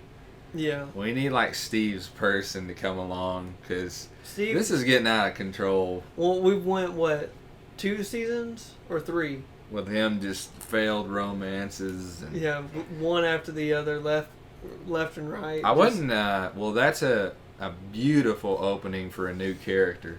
Yeah. Easy. To start with their names start with a B. I hope not. Steve loses his wife. Yeah, I hope not too. But if they do a time jump, I could see him doing something where he's married because he's older. Maybe not. I don't know. I don't know what I'm talking about. So. But yeah, so when Eddie is playing the guitar and drawing the literal thousands of bats to the trailer, all the bats leave Vecna's house, the murder house, and that gives them the opportunity, the 3 of them, to break in and get to I Vecna just and knew kill this him. was a terrible idea. So they open the door, and there's all of his tendrils just. Yeah, when I saw that, I said, "What are you gonna do?" And Steve's like, "I got an idea." Hop between them like Yeah. it's like it's laser lines. That was James Bond film. That was the exact point where I went, "It's time to turn back." Yeah, it's time to hang up your hat. Yeah, like you're just gonna get yourself killed. Yeah. It's time to call in the Ghostbusters. So they get what, like 2 feet. 2 flight up the stairs, and then right before they get to his room or whatever, They get caught. Robin, I guess, nicks one, and she gets grabbed, and they're trying to help her, and Steve gets grabbed, Mm-hmm. and then Nancy's trying to help out, and she gets grabbed, and they're all just being suffocated on the side of the walls. Yeah. Yeah, and Oh, and then we cut back to Max. She's still possessed. And then we see Lucas is, watching over her, trying to help her out. And then Jason finds out. Man, I'm sick of that. Jason finds out that they're at the murder house. That guy needs to give it up. So he goes over there with his lackeys. One of them tackles Erica, and Jason walks up in there and sees Max basically possessed with Lucas standing there, and he's like, "Unpossess her now," and he's got that gun just deadlocked on him. And he's like, "Hey man, you need to calm down. We're trying to fix this problem," and Jason's just not having it. He's a nut. Yeah, he's going off the deep end. Oh God. And then we go back. And 11 is having the showdown with Vecna, and he throws him through the bleachers into That was epic. oblivion. Yeah. But And she hugs Max, and you think all is gonna be okay. But Little did you know, Vecna comes back and goes, "Did you really think you could defeat me?" mm-hmm. He goes, "I know about your friends in the Upside Down. I know about your whole plan. I know about you. Yeah. And there's no way." And it's like that Stone Cold ECW thing. And there's no one that's going to stop me. Yeah. And it just got out of control. Is this where he... No, that's not that scene quite yet. I'm getting there. So basically he takes 11... takes her to school. Yeah, so in a way, you could say Brenner was right because she wasn't exactly ready. Now she's a powerful being. Don't get me wrong, but I think she underestimated Vecna and overestimated herself a little bit. Yeah, and Because so Vecna, he pulled out the guns and he's like, "I'll show you what I can do in the meantime." and he said, "I'm not gonna kill you because I'm gonna make you watch what I do to your friends." So they go from the Upside Down to Vecna's little special. Where episode 4 was. Yeah, where he's got the bodies hung up on the walls and. Well, it's the attic. Oh yeah. Mm-hmm. It's the attic. That's because where Max is. So they basically come out of Max's memories back to where they are. Mm-hmm. Which they're in the Upside Down. And Max is in the Victor Krill's actual house. Mm-hmm. But as you see, they're in the Upside Down. Yeah. And he basically strings up 11. Yeah, and this is where we get a real good backstory to Henry and what happened after he got thrown through the door. This was wild. So he gets thrown through the portal, and it shows him basically becoming Vecna. Mm-hmm. But he was still part Henry, he'd been burnt up and all that. But he still had one normal eye, and he had one Vecna eye. And he looked like he Anakin. had some hair still. He still kind of had some of his uniform from the labs. He was a charred up Anakin about to turn into Vader. Yep. on Mustafar. Mm-hmm. I'm serious. No, I'm On Mustafar. yeah. And he's looking around and he sees Demogorgons running around. And then at the very end, he gets to the end of like this rockway and he looks up and he sees the Mind Flayer.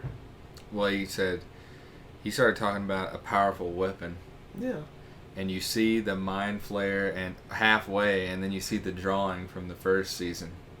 Oh yeah, because Henry drew the Mind Flayer just like Will did. And then you went, oh my God, it was you. Mm-hmm. It's me, Austin. Oh, son of a bee. It was him all along. And that goes along to when we said Brenner was trying to find Henry all along. Mm-hmm. It was Henry all along. The Mind Flayers, And the Demodogs, the Demogorgons. The Dimmadome. Doug Dimmadome. The owner of the Digsdale Dimmadome. So Vecna owned the Dimsdale Dimmadome. Yep. No, but it was him. So that back to what you said earlier about like how does it work with the hive mind and how does that help like trying to kill these Demogorgons and all that. I think how it works is it doesn't necessarily hurt Henry, but it hurts his ability to use them. Oh, okay. Because I think he controls the Mind Flayer and a lot of Demogorgons, and that's why they get sent out into the real world. Mm-hmm. And he's the one that's controlling them. Well, if you kill a decent amount of them, they all suffer. And it doesn't really necessarily, I think, affect Vecna, but it affects his ability to control them because they're getting hurt and they don't want to fight now. So he is about to run Max in. So this is where I truly felt terrified in this season. You didn't really think Max was going to go, but then it was like, she's going to go. So he puts his hand over her again in his old-fashioned way, yeah. And I was like, okay, Elle's going to do something before anything goes wrong. When I saw Max's arm break... And leg. And then her leg... And her eyes. And then her other leg and her other arm and her eyes start to bleed. I was like, it's Dear over. God! He killed her. And and in that scene when she's being levitated and all that, he can't do anything. Jason and Lucas, they're in a fight to the death. They man. really are. Lucas made a quick dash on him before the gun could go off. I thought Lucas's sister Erica was going to come in and get the gun and kill Jason. That's what I thought too, but she was being attacked by one of the henchmen. I love what she finally did to him. Kicked him in the nuts and then hit him in the head with a flashlight or something. I hated that guy. It was about to. Yeah, and she was about to jump into the TV. Yeah, just big man, you know. But yeah, at that same time where her arms are being broken and her legs, I saw that leg go, I was like, oh, that's it. It's it. She's dead. Mm-hmm. And Lucas is being choked. It's like, dear God, it shows they might have been able to get the music on her if they wouldn't have interfered. Well, Jason also stepped on the... I know, that's what I'm saying. Yeah. If he wouldn't have interfered, we might have been able to somewhat save her, yeah.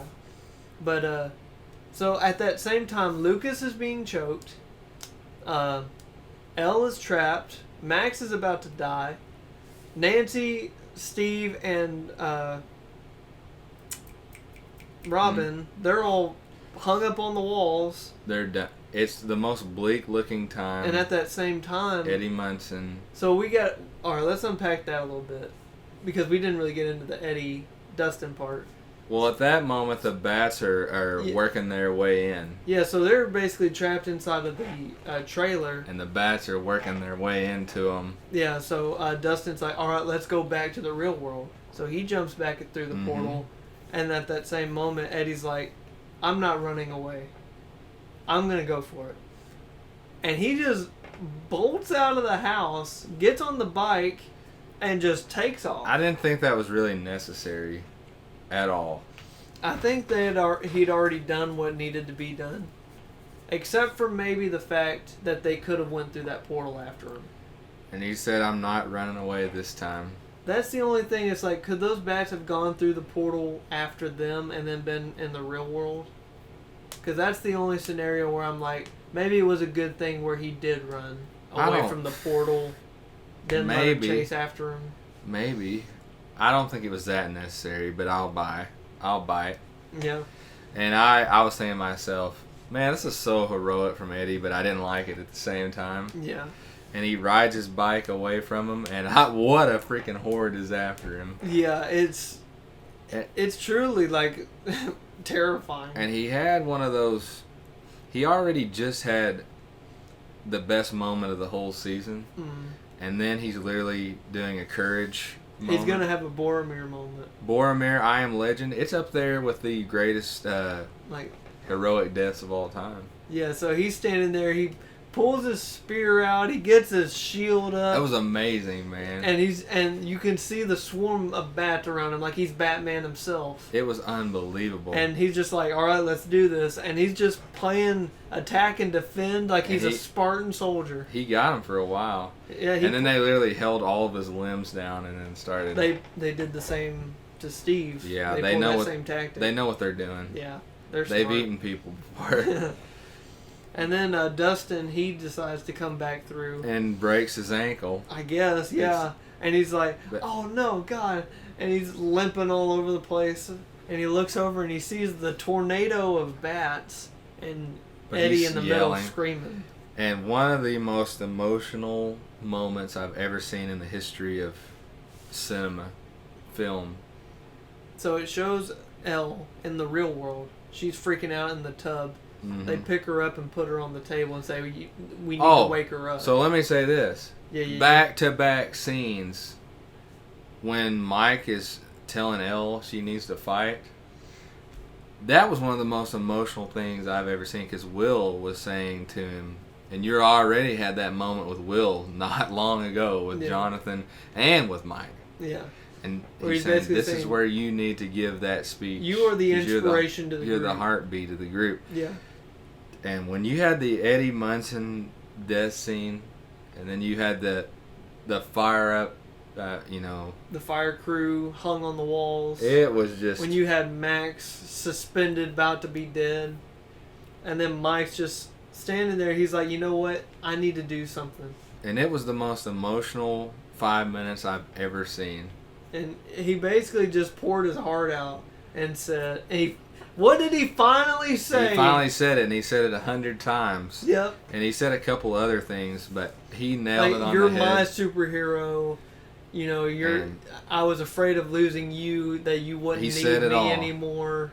And man, the goosebumps, I felt it in my stomach. Yeah. The goosebumps were down my arms. And the Eddie Munson death scene with Dustin's what made it bad. Yeah. Because he's the most lovable guy I've ever freaking seen. And to see him truly heartbroken. And the way Eddie died with that look on his face. Yeah. And like he had met total peace after being in turmoil the whole season. Mm-hmm. And he went out as a hero. And it was just the most emotional thing I've ever seen. Absolutely. And Mike Wheeler's speech to Elle, I mean, if that wouldn't have got you ready to get back in the game, I don't know what would. And so at that same moment where she starts hulking up. Basically, Max is dead. Yeah, he's about to just pop her eyes or whatever. He gets sent flying.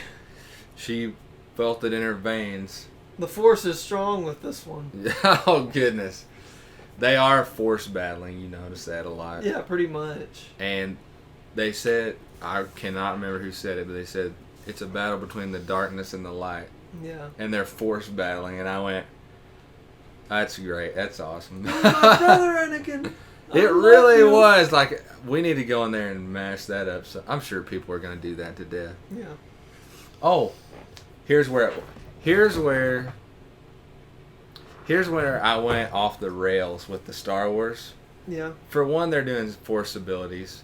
Mm-hmm. They did the Vecna scene where he was basically Anakin on Mustafar before he turned into Vader. Mm-hmm. But the scene when she's about dead and he said, I once envisioned us working together. Oh yeah. or being together, but now you're gonna watch. And I said, man, that is Kenobi and Anakin. Yeah. I once envisioned us being together. Mm. And And it's also kind of a nod to like the whole, you know, Vader and Luke idea of like we can rule the galaxy as father and you son. could go kinda. either way. Yeah. But they weren't. No, they weren't Either exactly, way, but either way. in that same kind of vein. It was the same as I'm your father, or you were my brother, Anakin. Yeah, and we could have ruled together, but instead. And it was that powerful, too. Yeah. She didn't want to turn to the dark side. And just like, she looked a lot like Luke with the hand cut off. Yeah. And just sweating and just defeated. Yeah, the, what is it, the Return No. of the Jedi? Hey, no, Yeah. I am your father. No! No! I'm going to destroy Hawkins. No! And we can also go to The Dark Knight Rises. Oh, yeah. Yeah. So. Destroy Gotham. No! So she sends him. Those scenes are great. She sends him flying into the wall and just straight pins him. So what did you think? I was kind of upset that she was so defeated for so long. She had a good opening sequence, but then she was powerless. But then I think it's kind of like it's emotion with her. I can't remember. Like I guess the way that their battles work, like their force abilities or whatever they have, their telekinesis. Basically, if you're not, if you're on the losing side, you're gonna have a tough time coming back unless you get a good break. Unless you get supercharged, like she Yeah, like- did with emotion. Yeah, like if I were to force push you against the wall and throw you down, Mm-hmm. you're gonna have a hard time like readjusting because you gotta focus. And if I just keep pummeling you up and down, you're pretty much never gonna get it. And if you But notice, if I give you like a 2-minute break, or if you like Hulk up, brother, then that's when Yep. you'll be able to change the tide. and if you notice, this time, it wasn't the anger emotion. This was the total. This was the light. This Yeah, was love. the love emotion. It She's wasn't like, thinking, I'm here for my family. I'm fighting for my family rather than my pain. and that was it. Yeah. That light. So at that same time that that's happening, Jim Hopper, he ends up basically getting all of the Demogorgons, dogs, and into the gladiator pit. and walking ones alike. The end of the gladiator pit, him and Joyce are holding each other in the cell. And they it just shut the rips door. They shut the cell door behind him, and that Demogorgon just walks up and rips it off and I like was it like, was paper. oh boy. And at that Murray. same moment, Murray's like, "Hello there," and then just And I love Murray. Ah!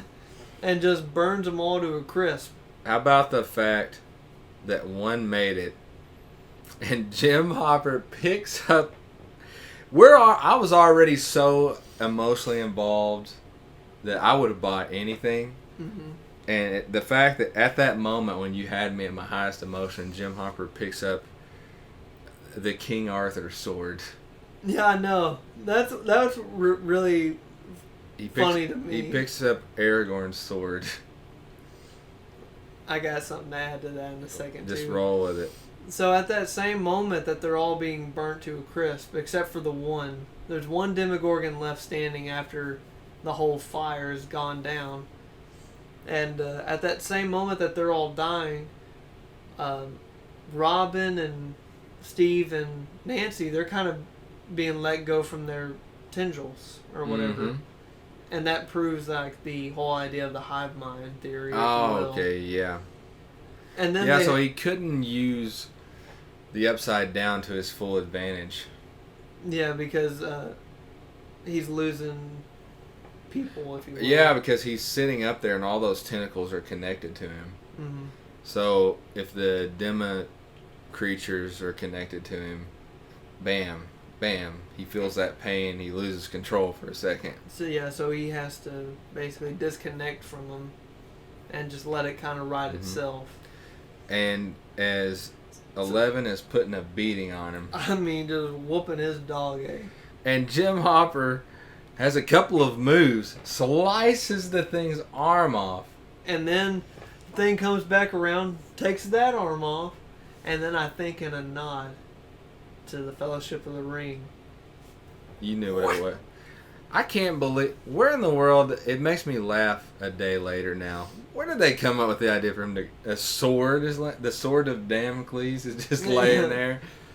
King Arthur's sword. Well, at first I was like, where did that sword even come from? Because it was just lying there, and I'm like, oh, they had the battle scene. Yeah, it's just good enough to let it go, but I was thinking, like, you could have easily torched him and it been done. Yeah. But... we had to give him an epic battle scene to the death, like it's Gladiator. It's the most epic thing I've ever seen that really didn't have to happen at all. Didn't have, like, it was very risky for no reason. He risked it all when they could have just burned him from up. What if he didn't dodge those few attacks? What if he would have got killed there and Murray was just like, well, I could have just... Yeah. That wouldn't have been in the... So, 11... Well, when that happened, it released Nancy, Steve, and the crew. Well, Nancy, Steve, and Robin. And Elle is just whooping him in the attic, upside down, like the red room. I'm gonna call it the red room.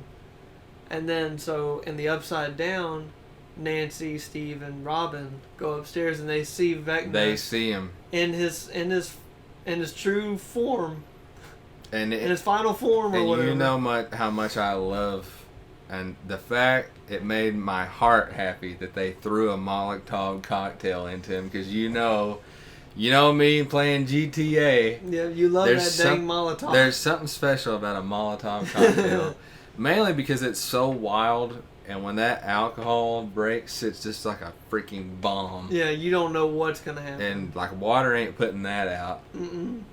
And they said, oh, fire hurts the Demogorgons. We'll throw a Molotov cocktail on your head. Yeah.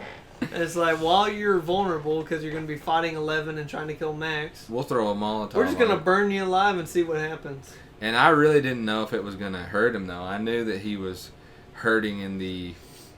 or when he was fighting 11, so they had him at a good time. But when he was burning and he got down off of that... Well, I noticed the reason why that happened is because the tendrils that were connected to him, they were being hurt.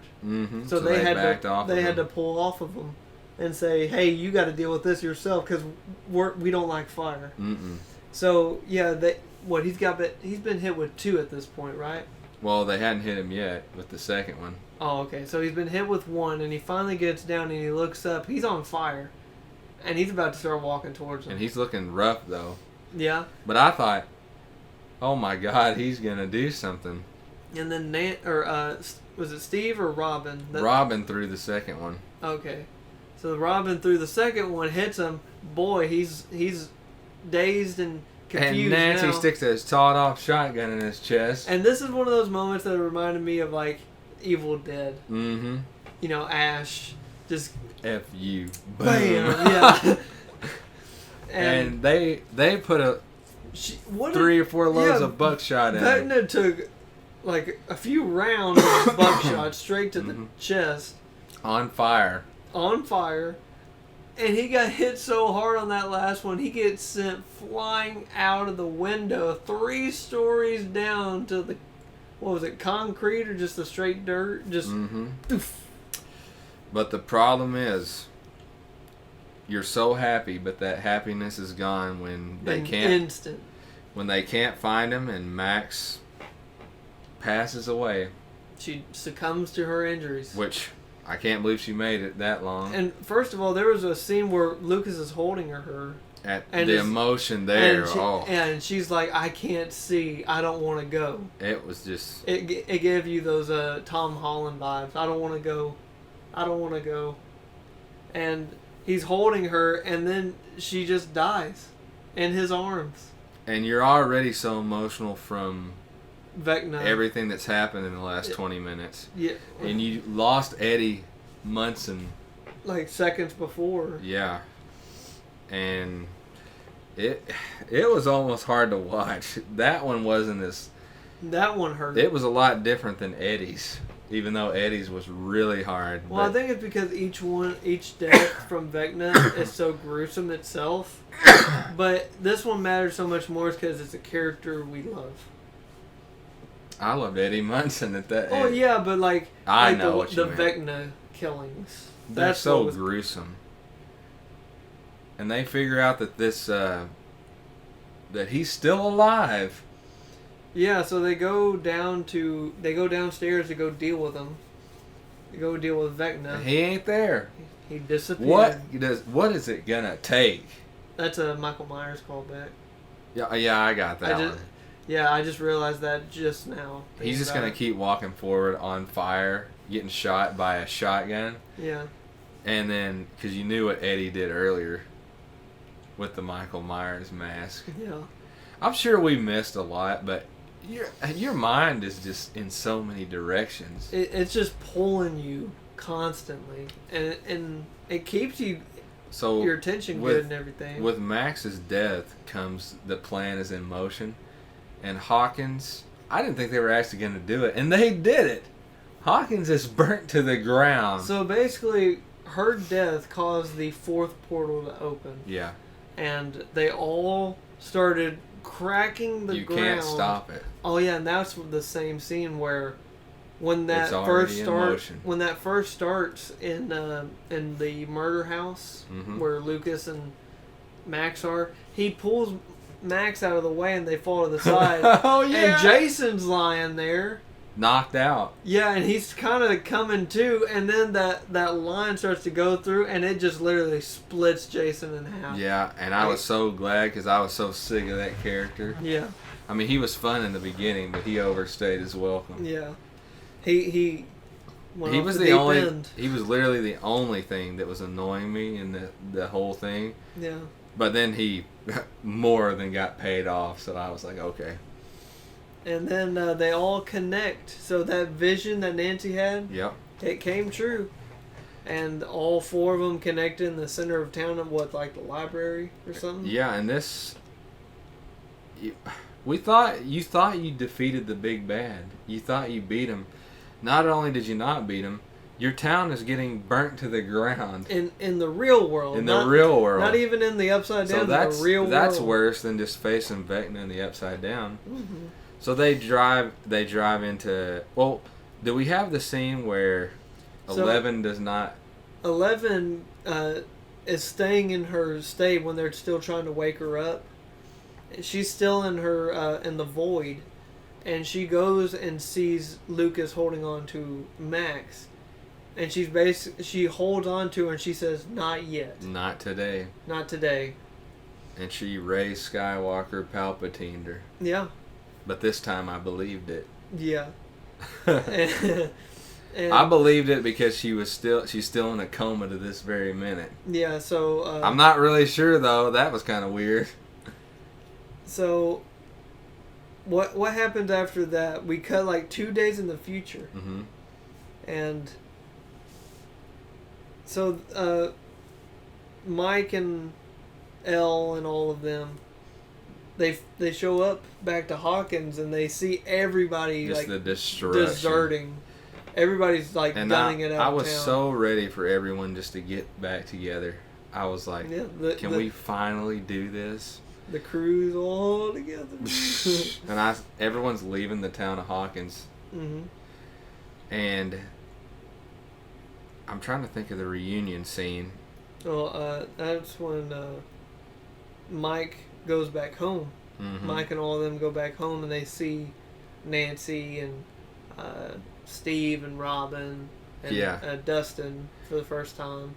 And it's a bittersweet scene. Mm-hmm. But how about, and then she said, this is where everyone gets really happy. Did someone order a pizza? Oh, yeah. And Nancy sees Jonathan and everybody sees 11. Wow. That's the moment. Yeah. And then it's immediately erased as they go to the hospital to see Max in a coma. So yeah, Max is in a coma. She's got a neck brace. She's got both arms and arm braces, both legs and leg braces. I think she's blind. Yeah, that's the thing. Like, she's still alive, but is she blind? I was thinking to myself, like, you should have just let her go. In that moment, I was like, hasn't she been through enough? I think she should have let her go. And then I think everybody figured out what happened, that 11 didn't let her go. Mm-hmm. Kind of knew. So things start settling down, and we go out to the cabin. A little callback to their own show. Yeah, season 2 or whatever. And as 11 is in their room. Yeah, so they're trying to like clean up the house or whatever, trying to make it presentable again. It wasn't lost on me, even though so much happened. It wasn't lost on me that everyone thought Jim Hopper was dead. Yeah.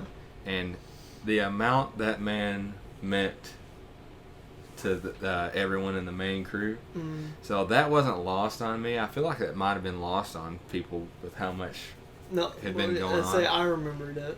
But they had the scene where Mike and Will they're like, everything's kind of good with 11 now. Yeah. And then Will says, "Oh, I still know he's alive because I can feel his presence still. Oh. Like, I can kind of feel what he's thinking And because I'm still part of that." I thought we were going into my Will prediction. Well, we'll get into predictions at the end of the episode, I think. But so we have that set up, and then we have the Jonathan and Nancy scene. Yeah, they seem kind of iffy. They're dating in real life. Are they really? Yeah. I didn't know that. Yeah, Jonathan, he almost got fired off the show because they found cocaine in one of his bags, and then he was in real life. Yeah, and then he was right on the edge of not being able to travel outside the UK because it's a big crime where they take your passport away. So they reduced his role a lot, and that's why they're working him away from Nancy. Really? And it was a huge if they would have revoked his travel visa, he would have been fired. I hope they work me into a scene with Nancy. Oh yeah. Hey, if he gets fired, we'll be there. Yes, sir. I'll be at that premiere. Steve Harrington will be there. God, I don't think we can beat him. I don't have the hair. Yeah, I'm gonna go get some a perm, I guess. I'll go get some implants. Yeah, try my best. And so, in one of the most, I know I've said this 3 times, but in one of the most emotionally powerful scenes I've ever seen, when Hopper comes through that door to see 11, just like he did. That's what made me cry. It was, that scene alone made me just start crying. It was almost unbearable. Like, how could you not? You just had to let it all out. Just a burst of emotion. Because Elle thought he was dead. She thought he's been dead for, what, a year at least, or close to? And I caught myself that way when Will Byers was giving the "You're the Heart" to Mike speech. Yeah. I just almost lost control. It just dug into me. And then when Mike was giving the "You gotta fight, Elle, I love you" speech, he got to me.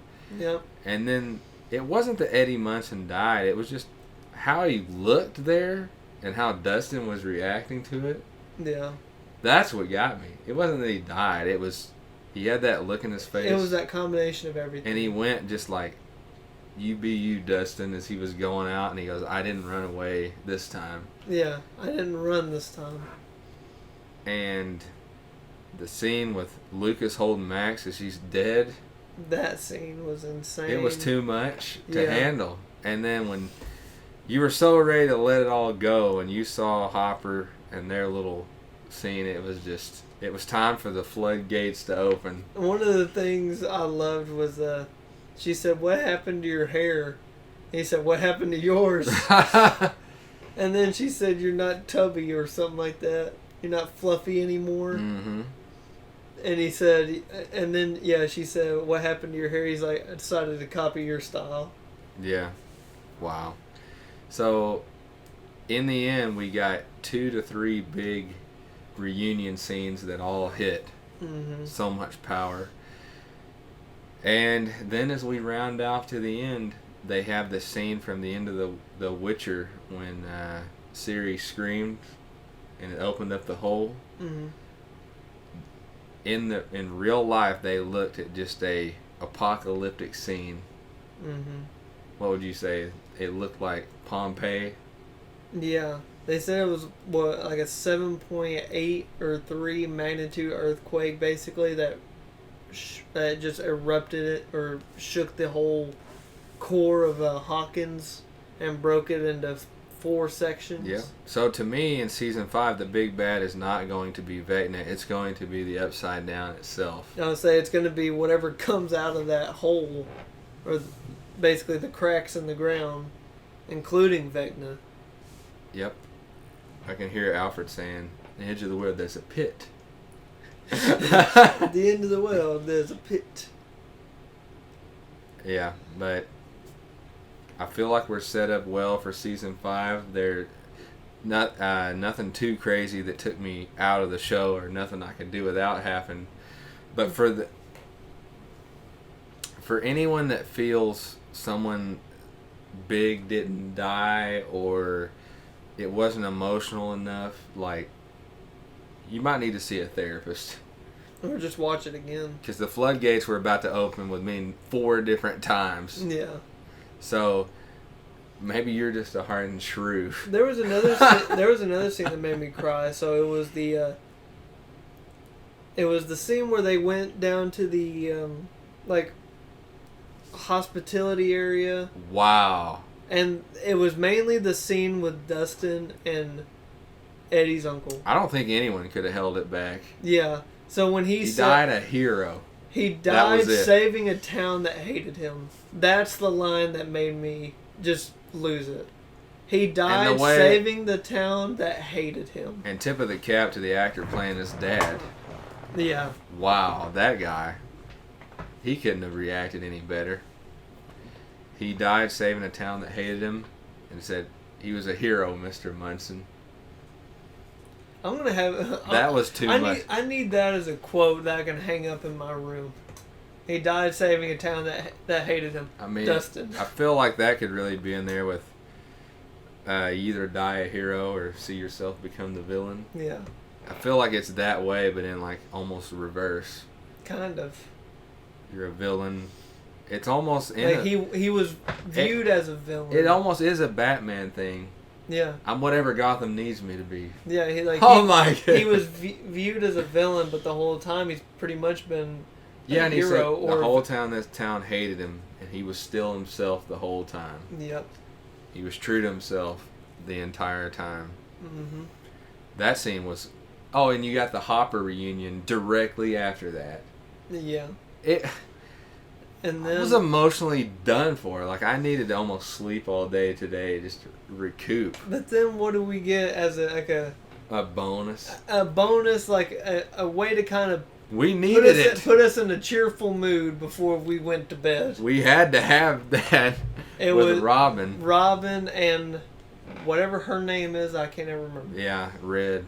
Yeah, old Red. Old Red. Yeah, finally having their little quirky moment, and I bet that was actually kind of tough to shoot to get that right. Yeah, we were trying to have 2 quirky people, have play off of each other, and yeah, but have a spark. I mean, you could definitely have them both be quirky, but it ain't. It's a lot of, dialogue where you have to read the other person. Mm-hmm. It's not just straightforward reading lines. Yeah. There's nothing really blunt about it. It's a lot of ad-lib. It's a lot of... You had to work your way into it. Yeah, on the spot, spontaneity, kind of. And they're trying to work with props. You're trying to make peanut butter and jelly sandwiches. Yeah. How much peanut butter and jelly did they have to go through to get through that scene? I don't know, but I'm sure it was worth it. Freaking Dustin, man. Every time... Dustin and Will... They bring it out of you. They were killing it this season. Mm-hmm. We didn't get a Dustin Susie scene. It'll come back. Yeah. I bet next season him and Susie have a lot going on. I'm sure. Especially if it's a time jump. But just sitting here and thinking about it, I haven't thought about it because we just watched it. Mm-hmm. And it's just wild. It really. I've never been this emotionally invested in a show, and I don't think this is a knee-jerk reaction. This is for me. I mean, this solidifies this show at the moment is the greatest show of all time for me. 4 perfect seasons. 4 perfect seasons, which The Strain to me had 4 perfect seasons, and this has amassed that 4 perfect, but it's way better. Mm. The reason that one, it was really good, but it was perfect and it ended great. I know they have 5, but as of now, this is the greatest show of all time. I mean, any way you want to go, adventure, emotion, Yeah, the characters, the comedic. acting, the comedic, the aesthetic, the horror. all of it. It's the greatest show of all time. I think it's a show that kind of has everything, a little bit of everything for everyone. Ages. But really, like, says, we are a horror thing. Don't get us wrong, we'll scare you. And it feels, yeah. But we're really going to kind of, like, make anyone who wants to dive in feel like they have something to look forward to. Somehow I feel like it's rated R and it's rated PG. No, I see what you're saying, and it feels exactly like Feels that. like you could let a 10-year-old watch it, and it also feels like you shouldn't let somebody watch it unless they're Like, an adult. yeah, like 17 or older. When you got the Demogorgons eating people's faces off, you're like, oh no.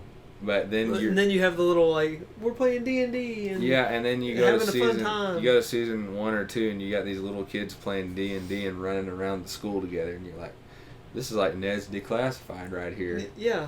And then all of a sudden, You see this girl just completely obliterating people, like, yeah, just crushing them into, like, balls of meat and then just slamming them down in a pool of blood. yeah. It's like, dear God. I only looked up about from 2 people I really trust. Against my better judgment. Mm-hmm. The first video I popped up, the person starts out with, and this starts out, and I quote, here's my big problem, my big flaw with this season. And I thought to myself, how could anyone not like this? How could anyone not respect Do this? you know what the flaw was that he said? They said they Or marketed it that some main character was going to die, and that How did they market that? Well, then in again, that one trailer. I say I didn't watch any trailers. And so it took them out of it. And then I saw another comment that was, it took me out of it because it was so long and so many cuts.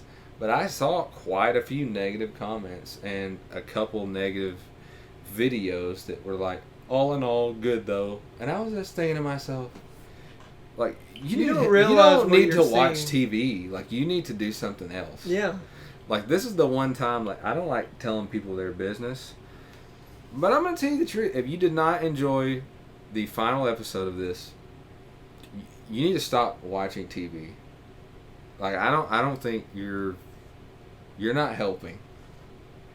Like, I don't know how you can get better. Like, what could you have done better in this episode? I know you can't make everyone happy. Mm-hmm.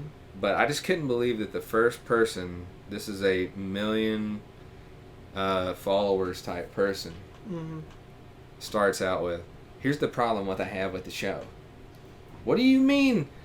I looked at that and I was thinking to myself, what do you mean? I thought I was going to open this and people were going to be either crying or sitting there in awe.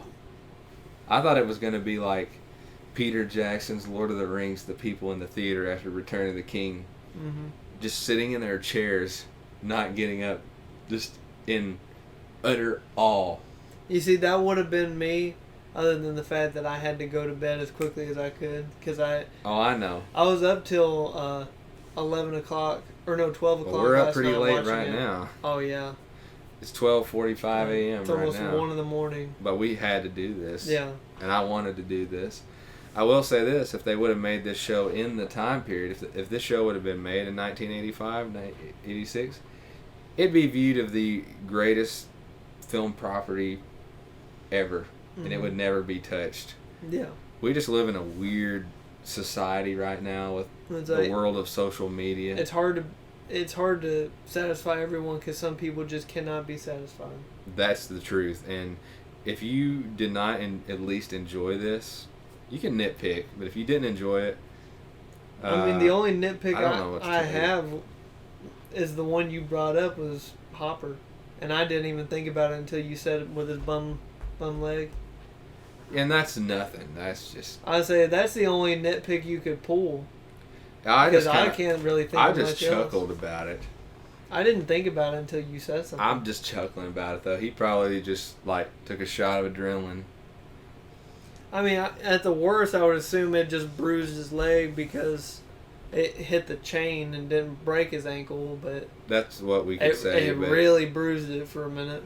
well, I think it broke it because that's the only way he could get the shackle off. If he would have bruised it, it would have actually been harder to get the shackle off. Oh, because You had to be able to move the bone to, Yeah, yeah. But it'll be all right. coming up season 5, we're gonna have to wait a couple years, Yeah, and I'm hoping there's a time jump. I'm so upset that you got me into this. Oh man, I had to wait 3.5 years, so I got no sympathy for you, pal. You've had to wait 3 years, multiple times. 3.5 years. Yeah, and then like the 2 or 3 season, times. the season before took over 2 years to get to. Yeah, I was in a different place in life when the show started. I was in a different place in life, different human being. Like when the 3rd season came out. Oh yeah, you were different But- after each season of the show. I don't really feel like I have much to add right now. I feel like I'm still just reeling from the show. And this is a really long episode because we had so many thoughts and we wanted to be thorough. Yeah. Well, I mean, What a ride. we're still just. This is kind of still just our initial reaction because we just Yeah. watched it last night, so we've only had less than 24 hours So or just that. I tell you what, we won't go any further than that. I feel like maybe in a week to 2 weeks, while it's still relevant, we'll come back on. We'll do a 20 to 30 minute episode. This is like a like an overview of everything. A overview. We can talk about the public's reaction. Mhm. We can talk about theories. We can talk about references that we Oh yeah. now have caught. the number of references that people understand. Future predictions, Mhm. theories. For 5. So I think we can definitely come on in a week to 2 weeks before some of our other big content and do that. Sounds cool to me. Okay, so I think we're going to wrap this up. Yeah. And What is it? I want to wrap this up with, this is the greatest season of television I've ever seen. And this is the greatest finale besides this and the Red Wedding Yeah. are tied, or well, right in that same tier for greatest finale I've ever seen. Like that S tier. Mm-hmm. And you could go True Detective season 1, but it was crazy all the way through. It wasn't like the finale. Mm-hmm. I never thought the Red Wedding's finale would be topped. Even if the show's crap, the Red Wedding. It's still impactful to this day. Mm-hmm. But this Red Wedding and Chapter 9, the finale of this season, are in a league of their own. Yes, absolutely. So we'll come back here in a week and we'll do another episode. Sure. That's less.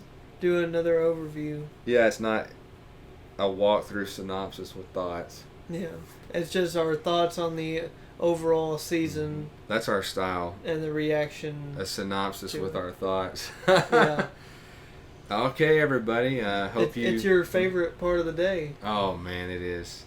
It's time for plugs. Oh my goodness, it's time for those plugs. Yeah, you know you love it. Yeah, man. I'm gonna just throw them out there. Go for it.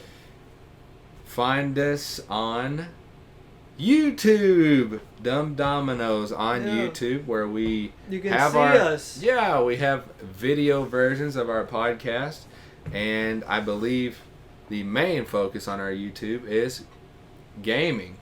Yep. As you can see, playthrough. We have 4K video capture Yeah. with We have 3. with a as cam. I say, yeah, as of right now, Josh has 3 videos out on Jedi Fallen Order playthrough. Jedi Fallen Order, and not long after this video goes up, we should be having you and Josh play the campaign to Modern Warfare. In the lead up to Modern Warfare 2. Yep. Very professional. We got a $3,000 PC, 4K capture. What software are you using for? It's not external. Oh, it's the Elgato. Elgato. Yeah, internal Elgato capture. We're giving away the trade secrets in here. There you go, in case you want to do this. Yeah. And as far as the podcast, we're on Spotify. And we hope to be everywhere pretty soon. But if you just want to listen to us, Spotify is the place to go. You got Spotify, YouTube. Yeah. We got the TikTok. We got our TikTok page where we post clips of our playthroughs. We react to news. We sometimes just create some crazy videos on there that come to mind. Yeah, so you and Josh have the your tier list of Jurassic Park movies. we rate movies, franchises, and it's just a fun time on there. And for upcoming episodes of the podcast, here in a couple of weeks, or no, it ain't a couple of weeks now, it's like July. In a week, we should be doing Thor: Love and Thunder. Yeah. I'm ready to see Christian Bale as Gore the God Butcher. Absolutely. So we're definitely going to be doing a pod on that. And what is it, like a week or two, we'll have the final episode of The Boys? We'll have the final episode of The Boys. We'll hop on, and we did an earlier episode, 1 through 5, which you can hop on that if you want to get hyped up. Mm-hmm. So we'll do a season overview of The Boys. At some point, Amazon Prime dropped all the full season of The Terminal List.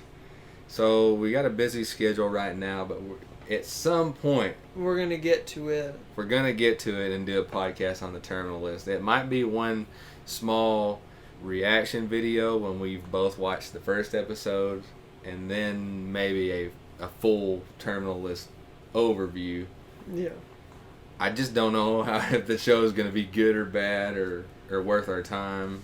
I think we'll just have to jump into it, Mm-hmm. and then if we enjoy it, then we'll do something on it. Late August next month and all of September will be House of the Dragon and Lord of the Rings, The Rings of Power. We'll go episode by episode immediately after they are over. Yeah, and we'll start getting, starting pretty much next month, we're going to start getting into real heavy video game season as well. Mm-hmm. So expect a lot of gameplays and playthroughs and what have you, playlists, all kinds of stuff on all the new games that are coming out very soon. So we're going to have as much content between gaming, movies, film, social media. We're going to have as much content as a person could put out that it doesn't have their own studio and endless amounts of time. No, yeah. So, yeah, subscribe to us on YouTube. Follow us on leave us a review Spotify. on Spotify. Yeah. Tell us how we're doing, because we're still somewhat new to this, but we're getting. I feel like we're getting better, Yeah, we are. and we just want to know what you guys think and what you guys want. We'd love to. The end goal is to be able to do this full time. That's what we're doing it And for. you got to start somewhere. Yep. And we'd still do this even if we had no followers. If we have 1 follower or we have 1 million, we're going to be doing it exactly the same. Pretty much. Because what you get from us is passion. Absolutely. We're not going to cover anything we're not passionate about. Yep. But with that being said, unless you got any more plugs. I can't think of nothing. Me either. So, what's the next thing we'll be back on? Thor: Love and Thunder, or is The Boys has 2 more weeks and Thor: Love and Thunder is in a week? So you're saying? I'm thinking our next podcast is going to be. It's probably gonna be on Thor. It's going to be a car ride review series. Thor: Love and Thunder. Yeah, we're gonna try and get the car ride review going. So the deal with that is, we live about 45 minutes to an hour from an incredible theater. We have a not so great theater in our town, but we drive an hour, and then we want to set the camera up in the car with the microphone. So on the hour drive home, with a fresh reaction, we can do an hour review on the Yep. film we just watched. I say it'll be a straight from the theater into the car review. While you're still feeling it in your chest. Oh, yeah, absolutely. It's going to be so knee jerk, it's ridiculous. Yeah. It'll be basically what happened with us in Kenobi. And I've been ready to start the car ride review series for a long time. Yeah. So we should be back within a week, and turn those notifications on. Yeah, sure. This is the Dumb Dominos podcast. As always, bye everybody. Goodbye.